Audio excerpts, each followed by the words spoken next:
ಕಣ್ಮುಚ್ಚಿ ತಲೆ ಬಾಗಿಸ್ರಿ. ಪರಿಶುದ್ಧನೇ, ಮಹೋನ್ನತನೇ, ಪರಮ ಪ್ರೀತಿಯುಳ್ಳ ಪರಲೋಕದಲ್ಲಿರುವ ನಮ್ಮ ತಂದೆಯಾದ ದೇವರೇ, ನಿನ್ನ ಪರಿಶುದ್ಧವುಳ್ಳ ನಾಮಕ್ಕೆ ವಂದನೆಗಳು, ಸ್ತೋತ್ರಗಳಪ್ಪ. ಈಗೋ ದೇವ, ಬಹಳ ದಿನಗಳಿಂದ ನಿನ್ನ ಮಾತುಗಳನ್ನು ಹೇಳಲಿಕ್ಕೆ ಅವಕಾಶವಿಲ್ಲದೆ ಅನಾರೋಗ್ಯದಿಂದ ಬಳಲುತ್ತಿದ್ದ ನನ್ನನ್ನು ನಿನ್ನ ಕೃಪೆಯಿಂದ ನನ್ನನ್ನು ಬಲಪಡಿಸಿ ಈ ರಾತ್ರಿ ಸಮಯದಲ್ಲಿ ನಿನ್ನ ಮಕ್ಕಳೊಟ್ಟಿಗೆ ನಿನ್ನ ಮಾತುಗಳನ್ನು ಹಂಚಿಕೊಳ್ಳುವಂತ ಭಾಗ್ಯ ನನಗೆ ಅನುಗ್ರಹಿಸಿದಕ್ಕಾಗಿ ನಿನಗೆ ಕೃತಜ್ಞತೆಗಳು, ಸ್ತುತಿ, ಸ್ತೋತ್ರಗಳನ್ನು ಸಲ್ಲಿಸುವವನಾಗಿದ್ದೇನೆ. ಹೌದು ತಂದೆ, ಬಲಹೀನರನ್ನು ಬಲಪಡಿಸುವಂತ ದೇವರು ನೀವಾಗಿದ್ದೀರಪ್ಪ. ಈ ರಾತ್ರಿ ಸಮಯದಲ್ಲಿ ನಿನ್ನ ಮಾತುಗಳನ್ನು ಹೇಳುವಾಗ ನನ್ನ ಸಂಗಡ ನೀವಿದ್ದು, ನನ್ನ ಬಾಯಿಗೆ ಬಾಯಿ ನೀವು ಆಗಿ, ನನ್ನ ಬಾಯಿ ಮುಖಾಂತರ ನೀವು ತಿಳಿಸಬೇಕಾದಂತ ವಿಷಯಗಳನ್ನು ನಿನ್ನ ಮಕ್ಕಳಿಗೆ ತಿಳಿಸಬೇಕೆಂಬುದಾಗಿ ನಿಮ್ಮನ್ನು ಬೇಡಿಕೊಳ್ತಾ ಇದ್ದೇನೆ.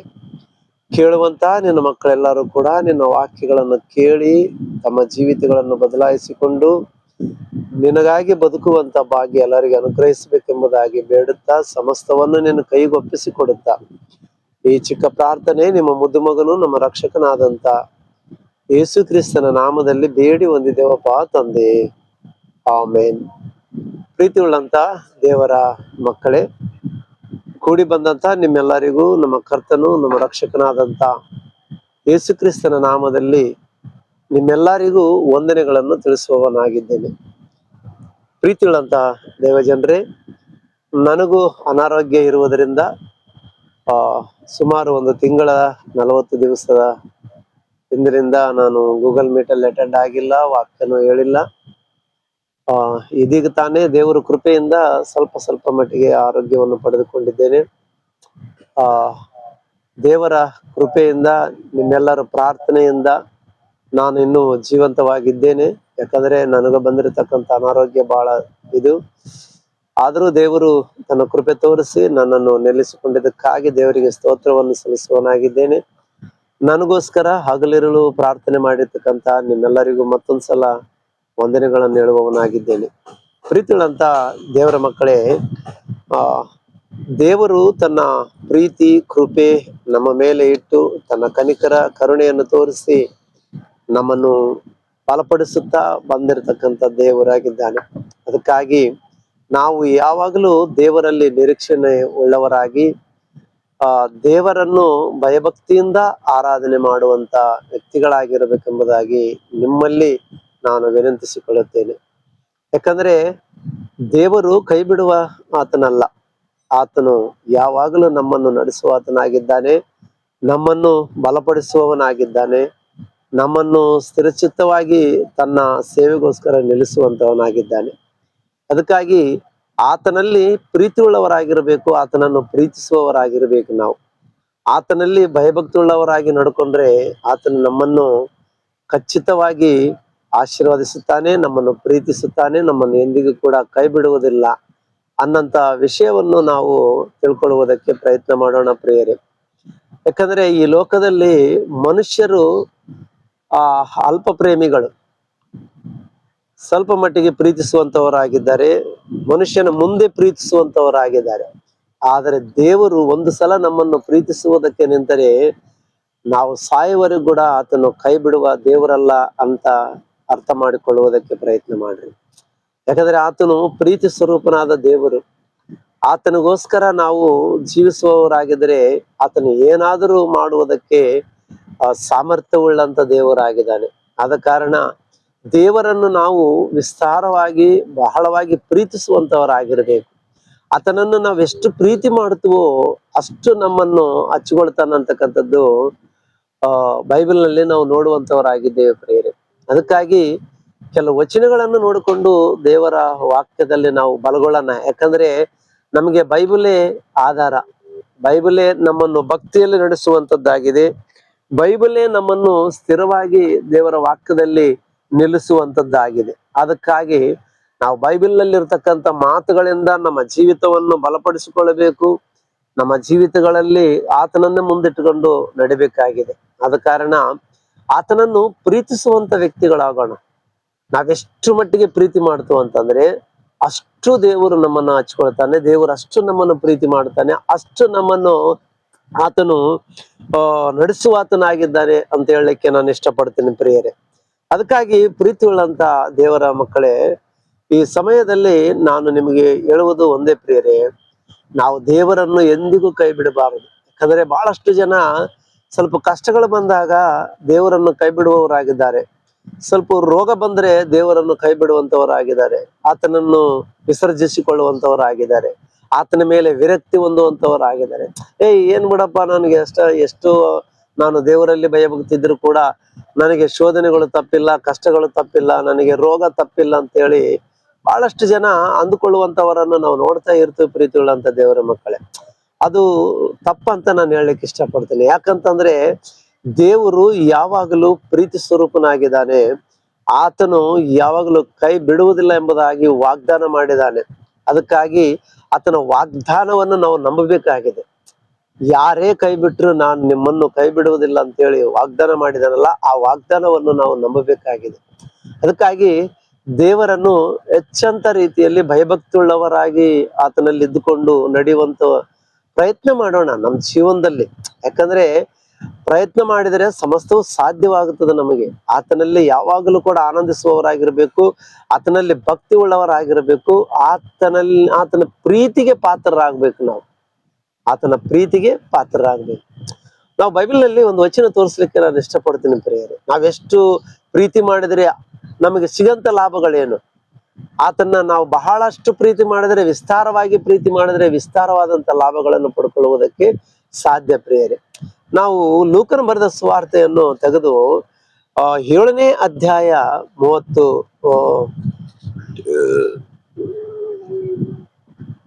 7ನೇ ಅಧ್ಯಾಯ ಒಂದ್ಸಲ ನೀವು ಬೈಬಲ್ ಅನ್ನು ತೆಗೆದು ನೋಡ್ರಿ ಪ್ರಿಯರೇ. ಲೂಕನ ಬರೆದ ಸುವಾರ್ತೆ 7ನೇ ಅಧ್ಯಾಯ 37ನೇ ವಚನವನ್ನು ನಾವು ನೋಡಿಕೊಳ್ಳೋಣ ಪ್ರಿಯರೇ. ಯೇಸು ಕ್ರಿಸ್ತನು ಸೀಮೋನು ಎಂಬ ಒಬ್ಬನ ಮನೆಗೆ ಔತಣಕ್ಕಾಗಿ ಊಟಕ್ಕೆ ಕರೆಯಲ್ಪಡುತ್ತಾನೆ. ಯೇಸು ಸ್ವಾಮಿ ಮತ್ತು ಆತನ ಶಿಷ್ಯರು ಅವ್ರ ಮನೆಗೆ ಊಟಕ್ಕೆ ಹೋದಾಗ ಯಾರು ಪಾಪಾತ್ಮಳಾದ ಒಂದು ಸ್ತ್ರೀ ಯೇಸು ಸ್ವಾಮಿ ಬಳಿಗೆ ಬರುವುದನ್ನು ನಾವು ಗಮನಿಸ್ತೇವೆ. ಅಲ್ಲಿ ಅವಳು ಬಂದು ಆತನ ಕೂದಲನ್ನು ಆತನ ಪಾದಗಳನ್ನು ಕಣ್ಣೀರಿನಿಂದ ತೊಳೆದು ಕೂದಲಿಂದ ಒರೆಸಿ ಸುಗಂಧ ತೈಲವನ್ನು ಹಚ್ಚುವುದನ್ನು ನಾವು ನೋಡ್ತೀವಿ. ಆಗ ಅಲ್ಲಿರ್ತಕ್ಕಂಥ ಆ ಮನೆ ಯಜಮಾನ, ಸಿಮೋನ್ ಅಂತಕ್ಕಂಥ ಮನೆ ಯಜಮಾನ ಹೇಳ್ತಾನೆ, ಗುಣಗುಡ್ತಾನೆ, ಮನಸ್ಸಲ್ಲಿ ಗುಣಗುಡ್ತಾನೆ. ಏನಂತಂದ್ರೆ, ಇವನೊಬ್ಬ ಪ್ರವಾದಿನ, ಇವನೊಬ್ಬ ದೇವರ ಇವನು.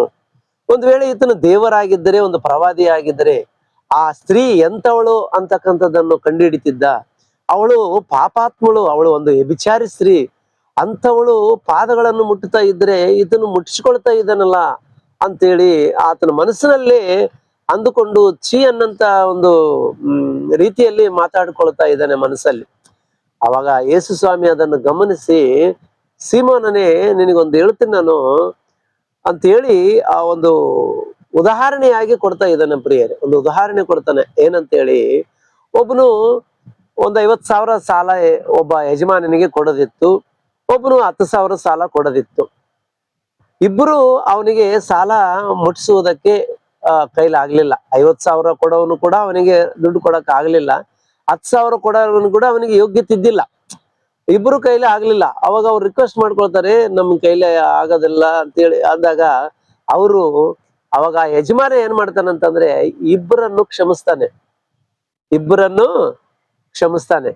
ನೀನು ಕೊಡೋದು 10,000 ಕೊಡೋದು ಬೇಕಾಗಿಲ್ಲ, 50,000 ಕೊಡೋವನಿಗೆ 50,000 ಕೊಡೋದು ಬೇಕಾಗಿಲ್ಲ, ಹ್ಯಾಪಿ ಆಗಿರ್ರಿ ಅಂತೇಳಿ ಅವರಿಬ್ಬರನ್ನು ಕ್ಷಮಿಸಿದಾಗ ಅವಾಗ ಯೇಸು ಸ್ವಾಮಿ ಕೇಳ್ತಾನ, ಇಬ್ಬರಲ್ಲಿ ಯಾರು ಹೆಚ್ಚು ಸಂತೋಷ ಪಡ್ತಾರೆ ಅಂತ ಕೇಳ್ತಾನೆ. ಇಬ್ಬರಲ್ಲಿ ಯಾರು ಹೆಚ್ಚು ಸಂತೋಷ ಪಡ್ತಾರೆ ಅಂತ ಅಂದಾಗ ಸಿಮೋನ್ ಹೇಳ್ತಾನೆ, ಹೆಚ್ಚು ಯಾರು ದುಡ್ಡು ಕೊಡೋದಿತ್ತು, ಯಾಕಂದ್ರೆ 50,000 ರೂಪಾಯಿ ಮನ್ನಾ ಆಗೈತಂದ್ರೆ ಹೆಚ್ಚು ಸಂತೋಷ ಅವನಿಗೆ ತಾನೆ, ಅವನೇ ಸಂತೋಷ ಪಡ್ತಾನೆ ಅಂತ ಹೇಳಿದಾಗ ಅವಾಗ ಹೇಳ್ತಾನೆ, ಇವಳು ಪಾಪಗಳು ಕ್ಷಮಿಸಲ್ಪಟ್ಟಿವೆ, ಇವಳು ವಿಸ್ತಾರವಾಗಿ ಪಾಪ ಮಾಡಿರುವುದರಿಂದ ಇವಳು ತಪ್ಪುಗಳು ಕ್ಷಮಿಸಲ್ಪಟ್ಟಿವೆ ಅಂತ ಹೇಳ್ತಾ ಇದ್ದಾನೆ. ಆ ವಚನ ಭಾಗವನ್ನು ನಾವು ಓದಿಕೊಳ್ಳೋಣ ಪ್ರಿಯರಿ. ಇವಾಗ ದುರಾಚಾರಿಯಾದ ಒಬ್ಬ ಹೆಂಗಸು ಫರಿಸಾಯನ ಮನೆಯಲ್ಲಿ ಆತನು ಊಟಕ್ಕೆ ಹೊರಗಿದ್ದಾನೆಂದು ಹ್ಮ್ ಗೊತ್ತು ಹಿಡುಕೊಂಡು ಸುಗಂಧ ತೈಲದ ಭರಣಿಯನ್ನು ತೆಗೆದುಕೊಂಡು ಬಂದು ಹಿಂದೆ ಆತನ ಪಾದದ ಬಳಿಯಲ್ಲಿ ನಿಂತುಕೊಂಡು ಅಳುತ್ತಾ ತನ್ನ ಕಣ್ಣೀರಿನಿಂದ ಆತನ ಪಾದಗಳನ್ನು ತೇವ ಮಾಡಿ ತನ್ನ ತಲೆ ಕೂದಲಿನಿಂದ ಒರೆಸಿ ಮುದ್ದಿಟ್ಟು ಆ ತೈಲವನ್ನು ಹಚ್ಚಿದಳು ಎಂಬುದಾಗಿ ನೋಡ್ತಾ ಇದ್ದೇವೆ. ಅಂದ್ರೆ ನಾನು ಹೇಳಿದ ಸ್ಟೋರಿ ಇಲ್ಲಿ ಕಾಣ್ತಾ ಇದೆ. ಆ ಯೇಸು ಸ್ವಾಮಿ ಹೇಳುವಂತದ್ದನ್ನು ನಾವು ನೋಡ್ತಾ ಇದ್ದೇವೆ ಪ್ರಿಯರೇ. 47ನೇ ವಚನವನ್ನು ಓದಿಕೊಳ್ಳೋಣ ಪ್ರಿಯರೇ. 47ನೇ ವಚನವನ್ನು ಓದಿಕೊಳ್ಳೋಣ. ಈಗಿರಲು ನಾನು ಹೇಳುವ ಮಾತೇನೆಂದರೆ, ಇವಳ ಪಾಪಗಳು ಬಹಳವಾಗಿದ್ದರಿಂದ ಇವಳು ಕ್ಷಮಿಸಲ್ಪಟ್ಟಿದ್ದಾಳೆ. ಯಾಕಂದರೆ ಇವಳು ನನ್ನನ್ನು ಬಹಳವಾಗಿ ಪ್ರೀತಿಸಿದಾಳೆ ಅನ್ನಂತ ಮಾತು ಕೇಳ್ತಾ ಇದೆ ನೋಡ್ರಿ ಪ್ರಿಯರೇ. ಅಲ್ಲಿ ಇವಳು ನನ್ನನ್ನು ಬಹಳವಾಗಿ ಪ್ರೀತಿಸಿದಾಳೆ, ಆದುದರಿಂದ ಇವಳು ಮಾಡಿರ್ತಕ್ಕಂತ ಅನೇಕ ಪಾಪಗಳನ್ನು ಕ್ಷಮಿಸಲ್ಪಟ್ಟಿದೆ. ಯಾರು ನನ್ನನ್ನು ವಿಸ್ತಾರವಾಗಿ ಪ್ರೀತಿಸುತ್ತಾರೋ ಅವರನ್ನು ನಾನು ಅಷ್ಟು ಮನಸ್ಸಿಗೆ ಹಚ್ಚಿಕೊಳ್ಳುತ್ತೇನೆ, ಅವರ ತಪ್ಪುಗಳನ್ನು ಕ್ಷಮಿಸುತ್ತೇನೆ, ಅವರಿಗೆ ನಾನು ಜೊತೆಯಾಗಿದ್ದು ನಡೆಸ್ತೇನೆ ಅಂತಕ್ಕಂಥ ವಾಗ್ದಾನದ ಮಾತನ್ನು ನಮಗೆ ಕಾಣ್ತಾ ಇದೆ ಪ್ರಿಯರೇ. ಯಾರು ಹೆಚ್ಚಾಗಿ ಪಾಪ ಮಾಡಿದಾರೋ ಅವರ ತಪ್ಪುಗಳು ಕ್ಷಮಿಸಬೇಕಂತಂದ್ರೆ ಅವರು ದೇವರನ್ನು ಹೆಚ್ಚಾದ ರೀತಿಯಲ್ಲಿ ಪ್ರೀತಿ ಮಾಡಬೇಕಾಗಿದೆ. ಆ 47ನೇ ವಚನದಲ್ಲಿ ನಾವು ನೋಡುವಾಗ ಅವಳು ಆ ಪಾಪಗಳು ಕ್ಷಮಿಸಲ್ಪಟ್ಟಿವೆ. ಅವಳು ವಿಸ್ತಾರವಾಗಿ ಬಹಳವಾಗಿ ಪಾಪಗಳು ಮಾಡಿರುವುದರಿಂದ ಅವಳು ಪಾಪಗಳು ಕ್ಷಮಿಸಲ್ಪಟ್ಟಿವೆ. ಕಾರಣ ಏನು ಅಂತಂದ್ರೆ ಅವಳು ನನ್ನನ್ನು ಬಹಳವಾಗಿ ಏನ್ ಮಾಡಿದಾಳೆ? ಪ್ರೀತಿಸಿದಾಳೆ. ನಿಜವಾಗ್ಲೂ ದೇವರನ್ನ ಪರಿಪೂರ್ಣವಾದ ಹೃದಯದಿಂದ, ಪಶ್ಚಾತ್ತಾಪದ ಹೃದಯದಿಂದ, ಕಣ್ಣೀರಿನಿಂದ ಮೊರೆಯಿಟ್ಟು ಪ್ರೀತಿಸುವಂತವರಾಗಿರ್ಬೇಕು ನಾವು. ಆತನನ್ನು ಪ್ರೀತಿಸಿದರೆ ನಿನ್ನ ಎಲ್ಲಾ ಅಪರಾಧಗಳಿಗೆ ಕ್ಷಮೆ ದೊರಕುವುದು. ಪ್ರೀತಿಯೇ ಇಲ್ಲದಿದ್ದರೆ ದ್ವೇಷ ಕಟ್ಕೊಂಡು ಜೀವನ ಮಾಡಿದ್ರೆ ಕ್ಷಮಾಪಣೆ ಅಂತಕ್ಕಂಥದ್ದು ನಿನಗೆ ಎಲ್ಲಿಂದ ಸಿಗುತ್ತೆ ಹೇಳು? ಒಬ್ಬ ಮನುಷ್ಯನ ಮಧ್ಯದಲ್ಲಿ ಪ್ರೀತಿ ಇದ್ರೆ ಎಲ್ಲಾ ತಪ್ಪುಗಳು ಮುಚ್ಚಾಕಲ್ಪಡ್ತಾವ ಪ್ರಿಯರೇ. ಮನುಷ್ಯ ಮಧ್ಯದಲ್ಲಿ ಪ್ರೀತಿ ಇದ್ದರೇನೆ ಎಲ್ಲಾ ತಪ್ಪುಗಳು ಕ್ಷಮಿಸಲ್ಪಡ್ತಾವ. ಒಂದ್ ವೇಳೆ ಪ್ರೀತಿ ಎಲ್ಲ ದ್ವೇಷ ಕಟ್ಟಿಕೊಂಡ್ರೆ ಪಾಪಗಳು ಕ್ಷಮಿಸುವುದಿಲ್ಲ. ಆ ಮನುಷ್ಯ ಆದವನೇ ಪಾಪಗಳು ಕ್ಷಮಿಸುವುದಿಲ್ಲ. ದೇವ್ರು ಯಾಕೆ ಕ್ಷಮಿಸ್ತಾನೆ ಹೇಳು ಅಂತ ಆಲೋಚನೆ ಮಾಡು. ಅದಕ್ಕಾಗಿ ನೀನು ಮನುಷ್ಯನಾಗಿರ್ಬೋದು, ದೇವರನ್ನಾಗಿರ್ಬೋದು, ಯಥಾರ್ಥವಾಗಿ ಪ್ರೀತಿ ಮಾಡಬೇಕು. ನೀನು ಎಷ್ಟು ಪ್ರೀತಿ ಮಾಡ್ತೀಯೋ ಅಷ್ಟು ದೇವರು ನಿನ್ನನ್ನು ಹಚ್ಚಿಕೊಳ್ತಾನಂತಕ್ಕಂಥ ವಿಷಯ ನಾವು ನೋಡ್ತಾ ಇದ್ದೀವಿ ಪ್ರಿಯರೇ. ಒಂದ್ಸಲ ನಾವು ಕೊರಿಂಥದವರಿಗೆ ಬರೆದಂತ ಮೊದಲನೇ ಪತ್ರಿಕೆ 8ನೇ ಅಧ್ಯಾಯ 3ನೇ ವಚನವನ್ನು ನೋಡೋಣ. ಕೊರಿಂಥದವರಿಗೆ ಬರೆದಂತ ಮೊದಲನೇ ಪತ್ರಿಕೆ 8ನೇ ಅಧ್ಯಾಯ 3ನೇ ವಚನವನ್ನು ನೋಡಿಕೊಳ್ಳೋಣ. ಒಂದು ಅದ್ಭುತವಾದಂತ ಮಾತನ್ನು ಹೇಳ್ತಾ ಇದ್ದಾನೆ ಪೌಲ್. ಆದರೆ ಯಾವನು ದೇವರನ್ನು ಪ್ರೀತಿಸುತ್ತಾನೋ ಅವನನ್ನೇ ದೇವರು ತಿಳ್ಕೊಳ್ಳುತ್ತಾನೆ. ದೇವರು ಯಾರನ್ನ ಹಚ್ಚಿಕೊಳ್ಳುತ್ತಾನೆ, ಯಾರನ್ನು ತಿಳ್ಕೊಳ್ತಾನೆ ಅಂತಂದ್ರೆ ಯಾರು ದೇವರನ್ನು ಹೆಚ್ಚಾಗಿ ಪ್ರೀತಿ ಮಾಡ್ತಾರೋ ಅವರನ್ನು ದೇವರು ಹಚ್ಚಿಕೊಳ್ಳುತ್ತಾನಂತಕ್ಕಂಥದ್ದನ್ನು ನೋಡ್ತಾ ಇದ್ವಿ. ಯಾಕೆ ಹಚ್ಕೋಬೇಕು ನಿನ್ನ? ಕೆಲವರು ಮಾತಾಡ್ತಿರ್ತಾರೆ, ನನ್ನ ಹಚ್ಕೊಳ್ತಾ ಇಲ್ಲ ದೇವರು, ನನ್ನ ಪ್ರೀತಿ ಮಾಡ್ತಾ ಇಲ್ಲ ದೇವರು, ನನ್ನ ಸಮಸ್ಯೆಗಳು ತೆಗಿತೇ ಇಲ್ಲ ದೇವರು, ನನ್ನ ಕಷ್ಟಗಳು ತೆಗಿತೇ ಇಲ್ಲ ದೇವರು, ನನ್ನ ರೋಗವನ್ನು ತೆಗಿತೇ ಇಲ್ಲ ದೇವರು ಅಂತೇಳಿ ಬಾಧೆ ಪಡುವಂತವರನ್ನು ನೋಡ್ತಾ ಇರ್ತೀವಿ. ಯಾಕೆ ನಿನ್ನ ಹಚ್ಕೊಳ್ಬೇಕು ದೇವರು ಅಂತ ನನ್ನ ಪ್ರಶ್ನೆ. ನಿನ್ನನ್ನು ದೇವರು ಯಾಕೆ ಹಚ್ಕೊಳ್ಬೇಕು? ನೀನು ಪ್ರೀತಿ ಮಾಡೋದನ್ನು ಬಿಟ್ಟು, ದೇವರನ್ನು ಪ್ರೀತಿ ಮಾಡೋದು ಬಿಟ್ಟು ದೇವರನ್ನು ದಿನನಿತ್ಯ ದೂಷಣೆ ಮಾಡ್ಕೊಂತ ಇದ್ದರೆ ದೇವರು ನಿನ್ನ ಯಾಕೆ ಹಚ್ಕೊಳ್ತಾನೆ? ವಾಕ್ಯ ಏನ್ ಹೇಳ್ತಾ ಇದೆ? ಯಾವನು ದೇವರನ್ನು ಪ್ರೀತಿ ಮಾಡ್ತಾನೋ ಅವನನ್ನೇ ದೇವರು ಹಚ್ಚಿಕೊಳ್ಳುತ್ತಾನ, ಅರಿಯುತ್ತಾನ ಅಂತ. ತೆಲುಗಿನಲ್ಲಾದ್ರೆ ಎರಕನು ಗೊತ್ತು ದೇವರಿಗೆ ಯಾರು ಪ್ರೀತಿ ಮಾಡ್ತಾರ ಅಂತ ಗೊತ್ತು. ನಾವು ನಿಜವಾಗಲೂ ದೇವ್ರನ್ನ ಯಾವಾಗಲೂ ಹತ್ರದಲ್ಲಿದ್ದು ಪ್ರೀತಿ ಮಾಡುವಂತವರಾಗಿರ್ಬೇಕು. ನಮಗೆ ಕಷ್ಟದಲ್ಲಿ ಆಗಿರ್ಬೋದು, ದುಃಖದಲ್ಲಿ ಆಗಿರ್ಬೋದು, ರೋಗದಲ್ಲಿ ಆಗಿರ್ಬೋದು, ಸಮಸ್ಯೆಯಲ್ಲಿ ಆಗಿರ್ಬೋದು, ನಿನಗೆ ಎಂಥ ಪರಿಸ್ಥಿತಿಯಲ್ಲಿದ್ದರೂ ಕೂಡ ನೀನು ಮೊದಲು ದೇವರನ್ನು ಪ್ರೀತಿಸುವಂತವನಾಗಿರ್ಬೇಕು. ಆ ಪ್ರೀತಿ ನಿನ್ನಲ್ಲಿ ಇಲ್ಲದಿದ್ರೆ, ಆ ಪ್ರೀತಿ ಅಂತಕ್ಕಂಥ ನಿನ್ನಲ್ಲಿ ಇಲ್ಲದಿದ್ರೆ ದೇವರು ನಿನ್ನನ್ನು ಹಚ್ಚಿಕೊಳ್ಳುವುದಿಲ್ಲ ಅಂತಕ್ಕಂಥ ವಿಷಯ ನಮಗೆ ಕಾಣ್ತಾ ಇದೆ ಪ್ರಿಯರೇ. ಅದಕ್ಕೆ ಅವಳು ಎಷ್ಟೇ ಪಾಪ ಮಾಡಿದ್ರು ಕೂಡ ಯೇಸು ಕ್ರಿಸ್ತನ ಬಳಿಗೆ ಬಂದಳು. ಸೀಮೋನನ ಮನೆಯಲ್ಲಿದ್ದಾನೆ ಯೇಸು ಸ್ವಾಮಿ ಅಂತೇಳಿ ತಿಳಿದುಕೊಂಡು ಸುಗಂಧದ ಬಹಳ ಬೆಲೆ ಉಳ್ಳಂತ ಸುಗಂಧ ತೈಲ, ನಿಜವಾಗ್ಲಂತಂದ್ರೆ ಅದು ಆಗಿನ ಕಾಲಕ್ಕೆ ಇಂಚುಮಿಂಚು ಸುಮಾರು ಒಂದು 36,000 ರೂಪಾಯಿ ಬೆಲೆ ಉಳ್ಳಂತ ಸುಗಂಧ ತೈಲವನ್ನು ತಂದು ಯೇಸು ಕ್ರಿಸ್ತನ ಪಾದದ ಮೇಲೆ ಸುರಿತಾಳ ಪ್ರಿಯರೇ. ಯಾಕೆ ಗೊತ್ತಾ? ನಾನು ಪಾಪ ಮಾಡಿದ್ದೇನೆ, ಈತನನ್ನು ಪ್ರೀತಿ ಮಾಡಿದರೆ ನನ್ನ ಪಾಪಗಳು ಕ್ಷಮಿಸಲ್ಪಡ್ತವ ಅಂತೇಳಿ ತಿಳಿದುಕೊಂಡು ಆತನ ಬಳಿಗೆ ಬಂದು ಕುಂತು ಆತನ ಪಾದಗಳಿಗೆ ಮುದ್ದಿಟ್ಟು ಕಣ್ಣೀರಿನಿಂದ ತೊಳೆದು ಕೂದಲಿನಿಂದ ಒರೆಸಿ ಸುಗಂಧ ತೈಲದಿಂದ ಹಚ್ಚಿ ಮುದ್ದು ಕೊಡುವುದಕ್ಕೆ ಪ್ರಾರಂಭ ಮಾಡಿದಳೆಂಬುದಾಗಿ ನಾವು ನೋಡ್ತಾ ಇದ್ದೀವಿ. ಅವಾಗ ಯೇಸು ಸ್ವಾಮಿ ಅಂತಾನೆ ಸೀಮೋನನಿಗೆ, ನಾನು ಮನೆಗೆ ಬಂದಾಗಲಿಂದ ನೋಡ್ತೀನಿ, ಒಂದು ಗ್ಲಾಸ್ ನೀರು ಕೊಡ್ಲಿಲ್ಲ ಕುಡಿಯೋದಕ್ಕೆ, ಕಾಲ್ ತೊಳೆಯುವುದಕ್ಕೆ ನನಗೆ ನೀರು ಕೊಟ್ಟಿಲ್ಲ ನೀನು, ಒಂದು ನನ್ನ ಹಗ್ಗು ಕೊಡ್ಲಿಲ್ಲ, ನನಗೊಂದು ಮುದ್ದು ಕೊಡ್ಲಿಲ್ಲ ನೀನು. ಆದ್ರೆ ಅವಳು ಬಂದಾಗ್ಲಿಂದ ನೋಡ್ತಾ ಇದ್ದೀನಿ, ಕಣ್ಣೀರಿಂದ ನನ್ನ ಪಾದ ತೊಳಿತಾ ಇದ್ದಾಳೆ. ಅವಳು ಎಷ್ಟು ಪ್ರೀತಿ ಮಾಡ್ತಾ ಇದ್ದಾಳೆ ಅಂದ್ರೆ, ನನ್ನ ವಿಸ್ತಾರವಾಗಿ ಪ್ರೀತಿ, ಬಹಳವಾಗಿ ನನ್ನನ್ನು ಪ್ರೀತಿಸಿದಾಳೆ. ಅದಕ್ಕಾಗಿ ಅವಳನ್ನು ನಾನು ತಿಳ್ಕೊಂಡಿದ್ದೇನೆ, ಅರಿತುಕೊಂಡಿದ್ದೇನೆ. ಅವಳ ಮನಸ್ಸು ಏನಂತದ್ದು ನನಗೆ ಗೊತ್ತಾಗಿದೆ. ನನಗೆ ಅವಳು ಯಾಕೆ ಇಷ್ಟು ಪಶ್ಚಾತ್ತಾಪ ಪಡ್ತಾ ಇದ್ದಾಳೆ ಅಂದ್ರೆ, ಅವಳು ವಿಸ್ತಾರವಾಗಿ ಪಾಪ ಮಾಡಿದಾಳೆ. ಅದಕ್ಕಾಗಿ ನಾನು ಅವಳ ಪಾಪಗಳೆಲ್ಲವನ್ನು ನಾನು ಕ್ಷಮಿಸುವವನಾಗಿದ್ದೇನೆ. ಮತ್ತೆ ನಿನ್ನ ಪರಿಸ್ಥಿತಿ, ನೀನು ಯಾವ ಸ್ಥಿತಿಯಲ್ಲಿ ಇದೆಯೋ, ನಿನ್ನ ಸುಗುಣಗಳು ಅಥವಾ ನಿನ್ನ ಕೆಟ್ಟ ಗುಣಗಳು ಹೇಗಿದಾವ ಅಂತಕ್ಕಂಥದ್ದು ನೀನು ಅರ್ಥ ಮಾಡಿಕೊಳ್ತಾ ಇದೀಯಾ? ನಿನ್ನಷ್ಟಕ್ಕೆ ನೀನೇ ಮಹಾಜ್ಞಾನಿ ಅನ್ಕೊಂಡು, ನಿನ್ನಷ್ಟಕ್ಕೆ ನೀನೇ ಭಕ್ತಿವಂತಳು ಅಂದುಕೊಂಡು, ನಿನ್ನಷ್ಟಕ್ಕೆ ನೀನೇ ನಾನು ಬಹಳ ತಿಳುವಳಿಕೆ ಉಳ್ಳವನಂತ ತಿಳ್ಕೊಂಡು, ನನ್ನಷ್ಟು ಪ್ರೀತಿ ಮಾಡೋವನು ಯಾರಿಲ್ಲ, ದೇವ್ರನ್ನ ನಾನು ಬಹಳ ಪ್ರೀತಿ ಮಾಡ್ತೇನೆ ಅಂತ ನಿನ್ನಷ್ಟಕ್ಕೆ ನೀನೇ ಅನ್ಕೊಂಡ್ರೆ ಅಲ್ಲ. ಕೊರಿಂಥ ಪತ್ರಿಕೆಯಲ್ಲಿ ಹೇಳ್ತಾ ಇದ್ದಾನೆ, ಯಾರು ದೇವರನ್ನು ಪ್ರೀತಿ ಮಾಡ್ತಾನೋ ದೇವರು ಅವರನ್ನೇ ತಿಳ್ಕೊಳ್ತಾನಂತೆ. ಗೊತ್ತು ದೇವರಿಗೆ ಯಾರು ಪ್ರೀತಿ ಮಾಡ್ತಾರೆ ಯಾರಿಲ್ಲ ಅಂತ ದೇವ್ರಿಗೆ ಚೆನ್ನಾಗ್ ಗೊತ್ತು. ನಾವ್ ಹೇಳ್ಕೊಳ್ತೀವಿ, ನಾನ್ ದೇವ್ರನ್ನ ಪ್ರೀತಿ ಮಾಡ್ತೀನಿ, ನಾನು ಹಂಗ ಪ್ರೀತಿ ಮಾಡ್ತೀನಿ, ನಾನು ದೇವ್ರನ್ನ ಹಿಂಗ ಪ್ರೀತಿ ಮಾಡ್ತೀನಿ, ದೇವ್ರ ಕೆಲಸ ಮಾಡ್ತೀನಿ ಅಂತ ಹೇಳಿದ್ವು. ಜಂಬ ಕೊಚ್ಕೊಳ್ಳೋರು ಬಹಳ ಮಂದಿ ಇದಾರೆ ಬಿಡ್ರಿ, ಬಹಳಷ್ಟು ಮಂದಿ ಇದಾರೆ ಜಂಬ ಕೊಚ್ಕೊಳ್ತಾರೆ. ನಾನು ಹಂಗೆ, ನಾನು ಹಿಂಗೆ, ನಾನು ಅಷ್ಟು ಕೊಟ್ಟಿನಿ ದೇವ್ರಿಗೆ, ಇಷ್ಟು ಕೊಟ್ಟಿನಿ, ನಾನು ಅಷ್ಟು ಮಾಡಿನಿ ದೇವ್ರಿಗೆ, ನಾನು ಬೇಕಾದಷ್ಟು ದೇವರಿಗೆ ದೇವ್ರ ಕೆಲಸದಲ್ಲಿರುವವರಿಗೆ ಸಹಕಾರಿಯಾಗಿದ್ದೇನೆ ನಾನು ಅಂತೇಳಿ ಹೇಳ್ಕೊಳ್ತಾರೆ. ಆದ್ರೆ ವಿಸ್ತಾರವಾದಂತ ಪಾಪಗಳು ಕ್ಷಮಿಸಲ್ಪಡ್ಬೇಕಂತಂದ್ರೆ ವಿಸ್ತಾರವಾದಂತ ಪ್ರೀತಿ ನಿನ್ನಲ್ಲಿರ್ಬೇಕು ದೇವರ ಮೇಲೆ. ದೇವ್ರಿಗೆ ಗೊತ್ತು ಯಾರು ನನ್ನ ಹೆಚ್ಚು ಪ್ರೀತಿ ಮಾಡ್ತಾರೋ, ಯಾರು ನನ್ನ ಕಡಿಮೆ ಪ್ರೀತಿ ಮಾಡ್ತಾರೋ, ಎಷ್ಟ್ರ ಮಟ್ಟಿಗೆ ಮನುಷ್ಯರು ನನ್ನಲ್ಲಿ ಇದಾರ ಅಂತಕ್ಕಂಥ ದೇವ್ರಿಗೆ ಗೊತ್ತು. ನೀನ್ ಹೇಳುವಂತ ಅವಶ್ಯಕತೆ ಇಲ್ಲ, ನಾನು ಹೇಳುವಂತ ಅವಶ್ಯಕತೆ ಇಲ್ಲ. ನನ್ನಷ್ಟು ದೇವ್ರನ್ನ ಯಾರು ಪ್ರೀತಿ ಮಾಡುವವರು ಇಲ್ಲ ಅಂತ ಹೇಳ್ಕೊಳ್ಳುವಂತ ಅವಶ್ಯಕತೆ ಇಲ್ಲ. ಆತನು ತಿಳ್ಕೊಳ್ತಾನಂತೆ, ಯಾರಿಗೆ ನನ್ನ ಮೇಲೆ ಪ್ರೀತಿ ಇದೆ, ಯಾರಿಗೆ ನನ್ನನ್ನು ಯಥಾರ್ಥವಾಗಿ ಪ್ರೀತಿ ಮಾಡುವಂತವರಾಗಿದ್ದಾರೆ, ಯಾರು ಪಶ್ಚಾತ್ತಾಪದಿಂದ ನನ್ನನ್ನು ಮೊರೆ ಇಡುವಂತವರಾಗಿದ್ದಾರೆ ಅಂತಕ್ಕಂಥದ್ದು ನನಗೆ ಚೆನ್ನಾಗಿ ಗೊತ್ತುಂಟು ಅಂತ ಹೇಳ್ತಾ ಇದ್ದಾನೆ ದೇವರು. ಮನುಷ್ಯರಿಗೆ ಗೊತ್ತಿಲ್ಲ. ಮನುಷ್ಯರು ಏನ್ ಮಾಡ್ತಾರೆ ಅಂದ್ರೆ, ಮುಂದೆ ಇದ್ದಾಗ ಪ್ರೀತಿ ಮಾಡ್ಬೇಕು, ಮುಂದೆ ಇದ್ದಾಗ ಅವ್ರನ್ನ ಮೆಚ್ಚಬೇಕು, ಮುಂದೆ ಇದ್ದಾಗ ಅವ್ರನ್ನ ಹೊಗಳ್ಬೇಕು. ಓ ನನ್ನ ಹೊಗಳಿದಾನೆ, ನನ್ನ ಮೆಚ್ಚಿದ್ದಾನೆ ಅಂತೇಳಿ ಆ ಹೊಗಳಿಕೆಯನ್ನು ಆ ಮೆಚ್ಚುಗೆಯನ್ನು ನೋಡಿ ನನ್ನ ಬಹಳ ಪ್ರೀತಿ ಮಾಡ್ತಾರ ಅಂತೇಳಿ ಬೆನ್ನಿಗೆ ಚೂರ ಹಾಕ್ತಿರ್ತಾರ. ಬೆನ್ನಿಗೆ ಏನ್ ಮಾಡ್ತಾರ? ಚೂರ ಹಾಕ್ತಿರ್ತಾರ. ಮುಂದ ನಟನೆ ಮಾಡ್ತಿರ್ತಾರ, ಬೆನ್ನಿಗೆ ಚೂರು ಹಾಕ್ತಿರ್ತಾರ ಪ್ರಿಯರೇ. ಅಂತ ಪ್ರೀತಿ ಮನುಷ್ಯ ಕಂಡಿಡಿಯುವುದಕ್ಕಾಗೋದಿಲ್ಲ, ಮನುಷ್ಯನ ಕೈಲಿ ಆಗೋದಿಲ್ಲ ಪ್ರಿಯರೇ. ಆದ್ರೆ ದೇವರು ಮಾತ್ರ ತಿಳ್ಕೊಳ್ತಾನೆ ಯಾರು ಯಾವ ರೀತಿಯಲ್ಲಿ ಪ್ರೀತಿ ಮಾಡ್ತಾರಂತಕ್ಕಂಥದ್ದನ್ನು ಗೊತ್ತು ಪ್ರಿಯರೇ. ದೇವರು ಅಂತವರನ್ನು ಕಂಡುಹಿಡಿತಾನೆ, ಅಂತವರನ್ನು ಪ್ರೀತಿ ಮಾಡುವಂತ ದೇವರಾಗಿದ್ದಾನೆ. ಅದಕ್ಕೆ ಹೇಳ್ತಾ ಇದ್ದಾನೆ, ಯಾರು ನನ್ನನ್ನು ಹೆಚ್ಚಾಗಿ ಪ್ರೀತಿ ಮಾಡ್ತಾರೋ ಅವರನ್ನು ನಾನು ತಿಳ್ಕೊಳ್ಳುವವನಾಗಿದ್ದೇನೆ. ನಿಜವಾಗ್ಲೂ ಪ್ರೀತಿಯುಳ್ಳ ಅಂತ ದೇವರ ಮಕ್ಕಳೇ, ನೀನು ನಿಜವಾಗ್ಲೂ ದೇವ್ರನ್ನ ಪ್ರೀತಿ ಮಾಡುವಂತವನಾಗಿದೀಯಾ? ನಿಜವಾಗ್ಲೂ ದೇವ್ರನ್ನ ಪ್ರೀತಿ ಮಾಡುವಂತವಳಾಗಿದೀಯಾ? ಅಥವಾ ನಟನೆ ಮಾಡುವಂತವಳ?